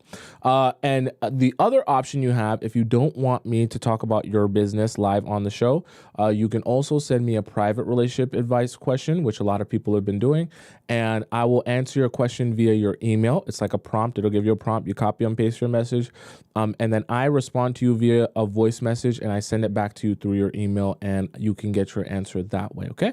Multiple ways for you to get your question. Let's go on with our first question of the day in our premium section, which comes from Princessin. Okay, 4D. Update texting boundary question. Hi, hey Tommy, it's my fault. I didn't provide more context in my last post. I'm 26, and this guy who's 25 just started talking. I just started talking to him less than a month ago. This was his first offense of crossing my boundary, which is why I gave him the warning. And when it happened again, I let him feel the warning, as in withdrawing myself from him. I need him to understand I am serious. As a refresh, first time he said he would call, but didn't. I gave him the warning. He didn't call again with an excuse of his phone being dead.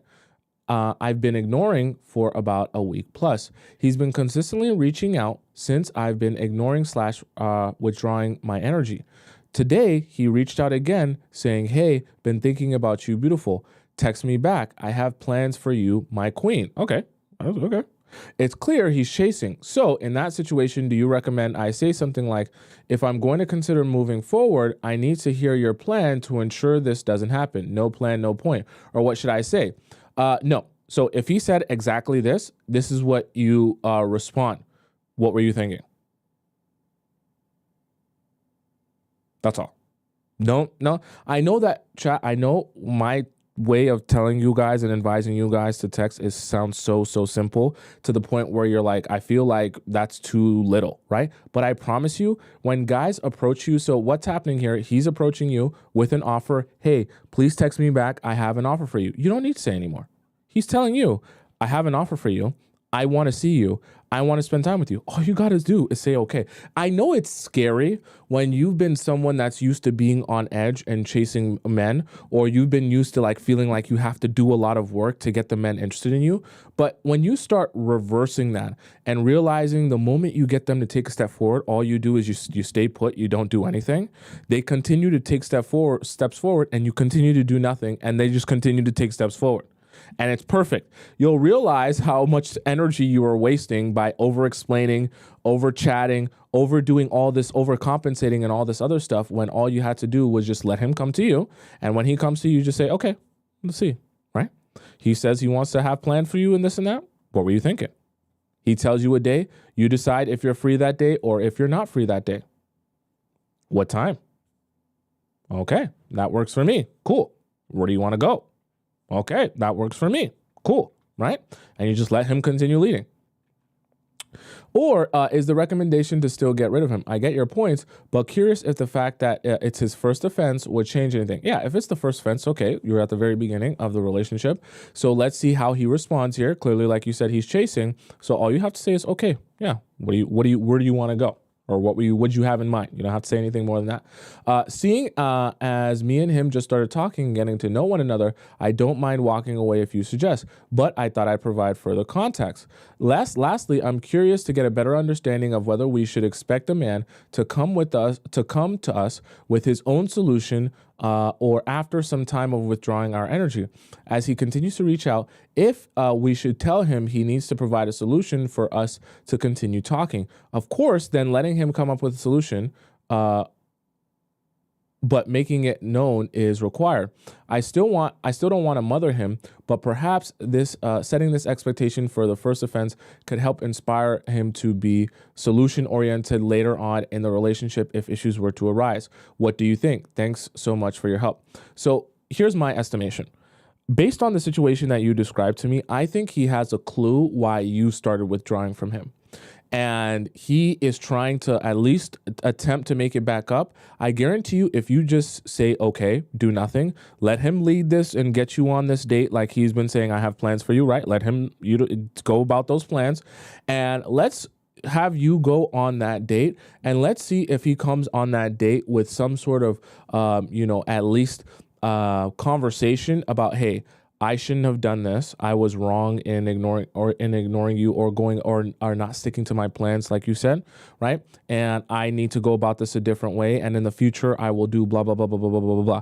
Let's see if he brings that up, right? Or let's see if on this date, all he says is, oh my God, you're so beautiful. Oh my God, I like you so much. Oh my God, you're the most amazing thing since sliced bread, right? That's not real, actual beneficial conversation. So use this as an opportunity to kind of observe, how does he respond to adversity? So when he makes a mistake and you withdraw, what's his first inclination? To think deeply about what he did and make a decision on how to problem solve? Or is his first inclination to just love bomb you with so many I love yous and I think you're amazing? Okay, so actually what I want you to do is go on the date, right? You're not going to plan it or anything. Let him plan it and do all the stuff, but use this opportunity to see how he responds and see if he actually does problem solving or if he just decides to problem solve by love bombing type of thing, right? So that's what I think you should do, all right? Let's go to our next question here in our free section. Scroll down a little bit. Our next question here comes from Iris. So Iris says, dating a classmate. Okay. Hi, Tomisin. Hope you remember my post from a few months ago. The girl who had pineapples with her close friend and eventually got ghosted. Very, very tragic, your story. I've been moving on since then. I still miss him, but I think it's getting easier. My question today is not about him. I'm about to start dating someone new, but the situation is a little complicated and I need your advice. So the guy, let's call him A, is actually my classmate. I've known him for... You're of age, right? I believe so from your last question. A few years now, but we were never close. I never showed him the same interest he showed me because all I had eyes for was that friend I told you about that who I had feelings for. But now I'm trying to move on since I'm interested in pursuing a relationship with A, and it's our last semester. Okay, yeah, you're of age. Anyways, so I don't have to worry about how awkward it'll be to remain classmates if we break up or anything. But the thing is, I kind of have history with A's best friend. Excuse me, who is also our classmate. Damn. What type of class is this? All your boyfriends are in one class? Let's call him B. Last year, I was briefly friends with B and he liked me, but I didn't feel the same way. And it got weird, so I ghosted him. So now it's awkward to be dating this is his best friend? Like, okay, so you're actually mean like his best friend. His best friend. I found out that many of our classmates, what type of class is this? Now, I found out that many of our classmates know what have happened between me and B. Why? Why? Okay.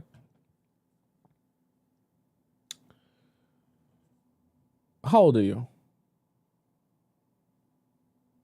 Why would all your classmates know that something has happened between you and another guy?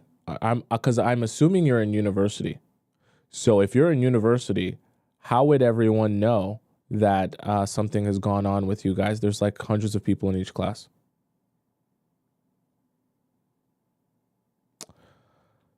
So they'll be judging me for even if it was all the same, why would they know your business? Sure, if I go after his best friend now, is it okay to date him? It's not like I was in a relationship with B anyways, we were just talking. A asked me out on a date already and I've said yes, but we haven't set a date yet. Should I back out? Does it say anything about him that he's okay with dating someone his best friend liked? Don't guys have a code or something? No. Bro code is something that is off in thin air somewhere. Trust me. When guys are horned up, when guys want to backdoor you, ain't no bro code. Trust you me, right? What if he tries to take revenge for his friend, or am I too paranoid? He seems genuinely interested in me, and he has shown interest even before I became friends with his friend. I'll probably already be dating him by the time I hear your advice on this. So please give me advice on how to behave around B. Should I try to be friends again for A's sake, or just keep ignoring him like I've been doing since last year? Okay, I'm gonna give you some simple advice here. Obviously, you like A and you want to pursue a relationship with A. What you want to do here is, you're gonna do two things at once. We don't need you telling him all about your relationship with B and making him feel insecure about that. But we also don't want to make it seem like you're hiding anything. So if he does ever ask about it, be very transparent about it and the situation, and, don't make him start to feel like there's something more to it, right? But just if he's not going to bring it up and he doesn't care himself to bring it up, don't bother talking about it. It's irrelevant. Now, the other thing here is because they're best friends and because you have talked to him before, there's a chance he may or may not already know that. But what you don't want to make the mistake of doing, if you actually care about A and his feelings, you don't want to make him feel like there's any sort of leftover feelings that you have towards B. So you don't want to start... You would rather be in a position where if he's the guy you're talking to, you'd rather have to have him tell you, yo, like, be nice to the guy. Like, you can talk to the guy. Why are you being so mean to him or whatever? You'd rather have to have him tell you that than him to see you kind of having conversation with him and feel like something's going on and get rubbed the wrong way, because you don't want to send the wrong message, right? If you're pursuing a relationship with A, it's most important that you care about what A sees you, how he sees you or perceives you, and you don't want him to be confused about your intentions towards B guy, especially since you already kind of talked to him for a little bit, and I'd rather you just continue to ignore him, right? And if he asks about your situation with B or what happened before, then you explain to him, yeah, we just talked, we didn't do anything, make it clear there wasn't anything physical. That's really big for guys. And then allow the situation to move forward. But you don't need to be bringing it up if he's not bringing it up, okay? I think that's pretty straightforward for you there, all right? Let's go to our next question, which comes from, I see some people said, Shyla, okay? I like that name, Shyla. Does my boyfriend even like me? I've been seeing my boyfriend for 4 months and dating for 3. And I'm at the point where I'm questioning whether I should continue the relationship or not. For context, we're both 28. He has experience in relationships while this is my first. He initially showed interest a year ago, but it took him 8 months to make a move. At first, I thought he was taking his time to be sure of things, but now it feels like our relationship is moving incredibly slow. Wow. We only see each other once every other week. How far do you guys live from each other? Okay, you didn't mention here. Once every other week, though, is crazy. And we've never spoken on the phone. Never, ever? Most of our communication happens through Snapchat.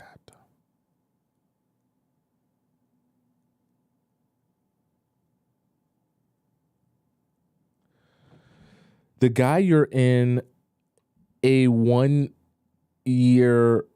relationship with, that's your boyfriend.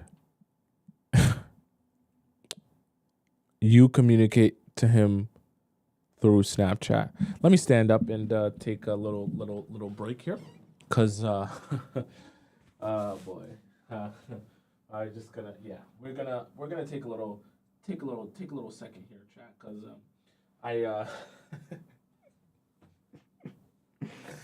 I'm gonna sip some water and things, and I'm gonna prepare myself mentally for what I'm probably gonna have to tell you in a couple of sentences here, in a couple of paragraphs. Shiloh. Let's see. Which I find a bit immature. Yeah. Sometimes he goes 2 to 4 days without contacting me.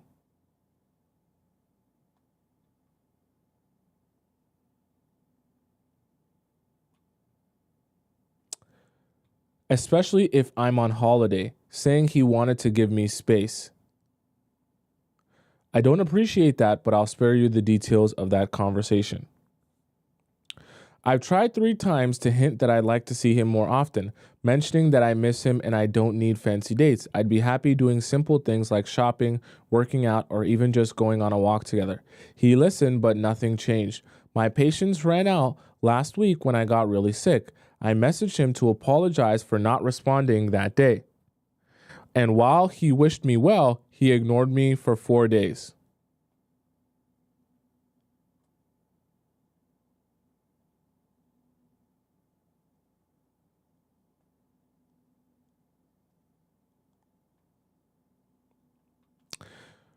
When I asked him if something was wrong, he said he thought I needed space. I expressed how hurt I was and suggested we talk face to face. He offered to meet up, but only 3 days later, But only 3 days later. What do you mean? I was upset that he didn't just call me, choosing to let things drag on like that. When we finally met, I laid everything out. I told him I can't build a relationship with someone who's so distant and that he needed to show some urgency. Unfortunately, it doesn't work like that. When you ask for it, they never do it. I also said I wanted to stop communicating through Snapchat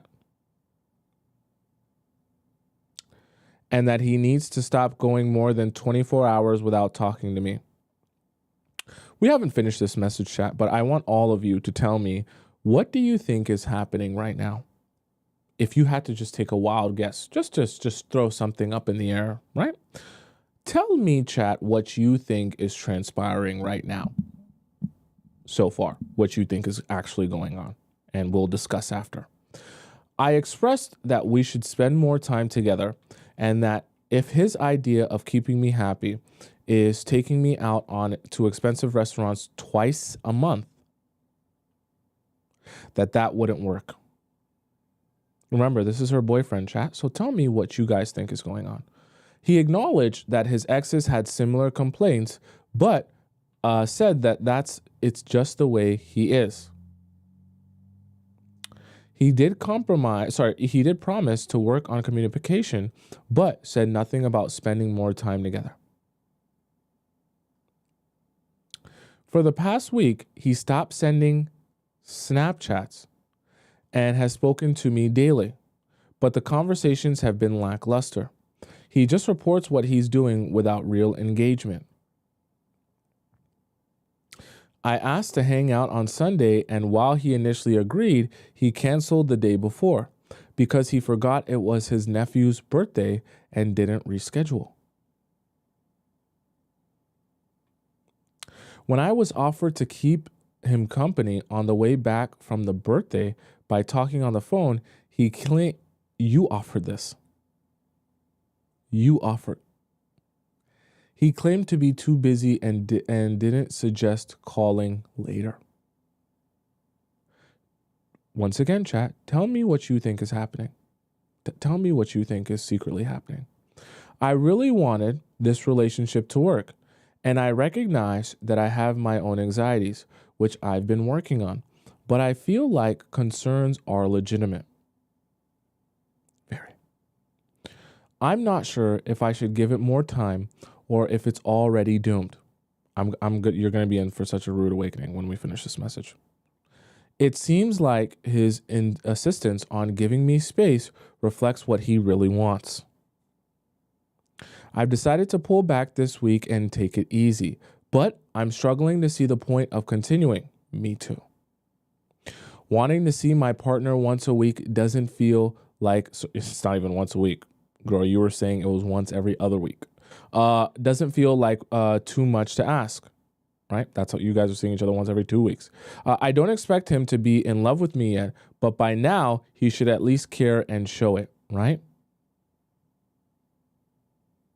This is an update. So update, I broke up with him 3 days after because I realized I was trying to get close with it to him more, and he was pushing me away, and I didn't deserve that. He has shown in the past that he could be affectionate. He, for example, got me loads of presents for my birthday. It got flowers with a religious quote on marriage and used to compliment me. I think his mentality is not ready for a relationship, and I have doubts he might be financially struggling, and his idea of a relationship is to splash cash, which is why he won't see me often. But how would I know? Did I do anything wrong? And should I try to give it a chance one more time or just move on?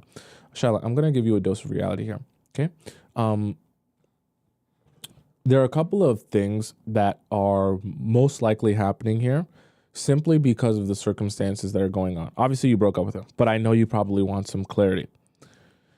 Anytime, and I want you to really hear this, anytime a guy is communicating with you majority on Snapchat, there's a reason for that, okay? I want to make it clear to all of you here who are Snapchat warriors or talk to some guys on Snapchat. Guys get on Snapchat to act a fool.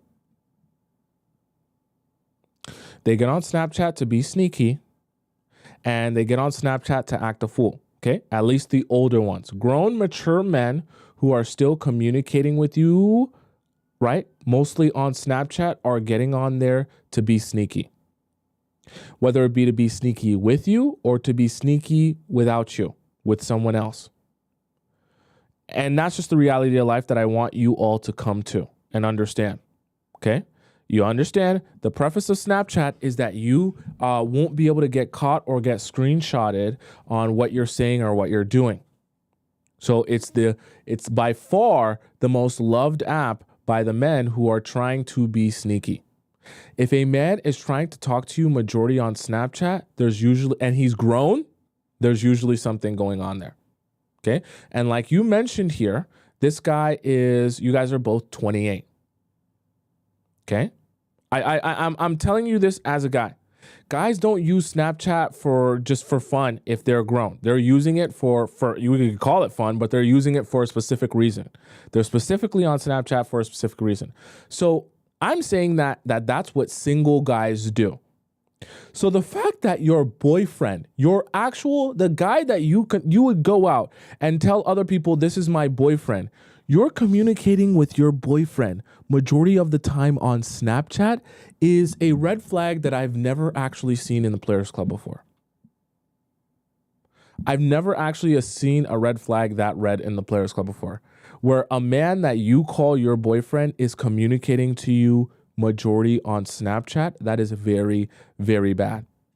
And what I'm going to say to you might, confuse you or shock you. But the reality of it is, if that guy is talking to you majority of the time on Snapchat, there is a high likelihood that you are actually not his girlfriend. That you are the side chick who thinks you're his girlfriend to his wife or his actual girlfriend. Because there is no reason whatsoever that a man should be messaging his main girlfriend that everyone knows is his girlfriend, that he acknowledges he's going out with and dating, that he would be messaging her majority of the time on Snapchat when he has your number, has all your other social media, knows where you live, can call you, can FaceTime you, right? Can WhatsApp you, whatever you. And he's messaging you on Snapchat. And he's a 28-year-old grown man. I have to be real with you. You're probably a side chick. Or you broke up with him, but you were probably a side chick. And I'm not saying this because I want to just put things, in your head that weren't happening.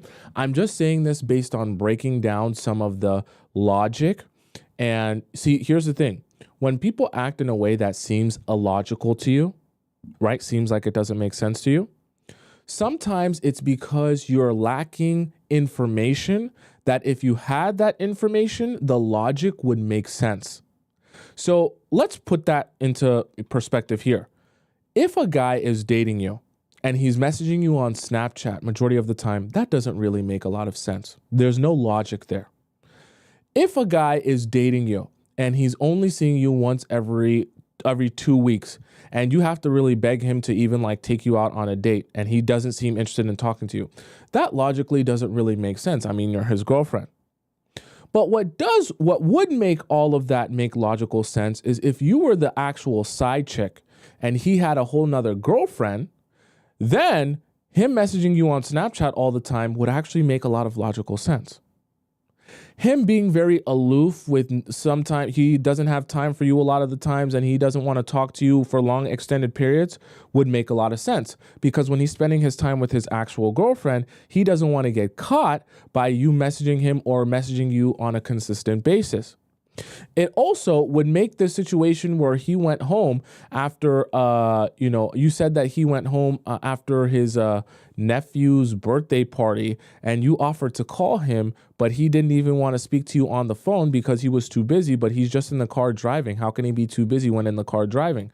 But it would make sense if when he's on his way back, he's actually in the car driving with his girlfriend. Then it would make sense that he actually doesn't want you to call because he is busy with his actual girlfriend. I'm not saying that to cast any aspersions. I don't know him, and I can't speak for what he has done or not done. But what I will say is the logic train makes a lot more sense based on everything you described if he has a girlfriend or a wife, like Rosa just said, right? A girlfriend or a wife, right? Then all of what he does makes perfect sense. If he really has no girlfriend or wife, a lot of what he's doing doesn't make any logical sense. But like I said, when things stop making logical sense, it's usually because you're missing information that will make it make sense. And so I say that to say, I think you did the right thing breaking up with him, because I don't even think you were a priority, even regardless of whether he has another wife or a girlfriend. You weren't a priority to him. And you shouldn't continue to invest yourself in a relationship and in a man that doesn't make you a priority. Okay? That's like a non-starter from the very beginning. So you did the right thing breaking up with him, and now for the future, let's keep it that way. Let's not re-entertain this man because it's been a couple of weeks and you're lonely. Let's not bring him back into your life because you feel like he says sorry or he says, I miss you. Okay? Let's keep him gone and keep him, honestly, with his wife or girlfriend that he probably was with this entire time anyways. Okay? Let's go to our next question here. Let's see who it comes from today. Our next question comes from 111. Okay, 111. Grateful. Hi, Tomisin. I'm 26. I'm so glad I found you months ago during my 3-year single journey. I'm now focused on marriage because I don't want to waste time anymore. Good. I become very comfortable living alone. And when I said single, I mean I've been single without dating, kissing, or anything else for the past 3 years. Not because I couldn't move on, but I move on very quickly, no matter how long the relationship was. I simply cut it off and give no second chance. And you're right about letting them know at the beginning, since I mention on every date that I give no second chances on cheating. I've gladly never been cheated on in any relationship. Instead, I leave them after doing too much for them. But now I feel like I might not be able to give any kind of love again because I've realized my past mistakes, although I do want to have a family in the future and value a relationship a lot. What do you mean? But I know I was doing too much and it was all wrong. Watching your videos literally makes me feel like my third eye has been open. So my concern is I'm very bold and a straightforward communicator, but I also enjoy being playful and bantering with my close ones. At some point, we need to be close and discuss feelings, arguments, and other important things. Of course. My question is, how can I stay mysterious and keep him, my future husband, attracted to me, even though I'm such a direct communicator? Since we'll be spending our whole lives together, I worry that my real communication style might turn him off after being mysterious in the beginning. Thank you, Tomisin. You're so great. I'm glad I found you. Okay, so let me answer to you this in a very logical way that you will be able to understand and take with you. What you want is you want to understand in the beginning, you're setting things up for what you're eventually trying to get to. So you have to understand the process of progression means that things, how they look right now in the beginning is not necessarily how they're supposed to look in the future. So just because you do certain things in the beginning of your relationship to keep mystery or to keep it interesting, right? That doesn't mean those are going to be the exact same things you do or the way you approach the relationship when you've been dating them for 3 or 4 years. So what I mean by that is you have to understand that there's a process to progressing where after a while, you're going to have more communication that's more direct. And it's not just always going to be you completely withdrawing and not saying anything to him, right? But what you want to understand and be careful of is that you don't get into the habit, whether you've been in a relationship with him for a long time or a short time, don't get into the habit of being an over-explainer and a complainer. So what I mean by that is when you start noticing that he's not doing the right thing, or let's say a guy is not showing you the right amount of effort or focus in the relationship, don't get into the habit of sending him big, long paragraphs or telling him, you've mistreated me like this, you've done this, you've done that, you've done this, you've done that, you don't see how you're doing me so wrong, and you do this, and then when you go off like that, you think that you're saying something and then he's actually getting through his head and he's like, oh my God, now I want to make a change. But you have to understand the reality of it is guys only feel it's necessary to make a change when they feel like they actually need to make a change or else they're going to lose out on the woman that they have, or, they're going to be, it's about to end type of thing. And so I say that to say, when you're in a relationship, you have to understand the best way to communicate with people. Like, it's not that you're not going to tell them how you feel, but you want to limit over explaining yourself. And you also want to limit the long soliloquies about their mistreatment. And what you want to start doing instead is observing, hey, okay, we had a conversation about something. I told you how I feel. I was clear about, what I feel and what I expect from any partner, not just you, any partner. And we've had that conversation and we've provided each other with clarity. After that, you then observe his actions. If he's going to continuously not do the things that you ask for and not, show you what you want in a relationship, then you have to start making the decision that, then this relationship isn't for me. You have to understand that in a relationship, you're both going to be sacrificing, and there both has to be a desire from both sides that, you know what? Not everything is going to be what I want.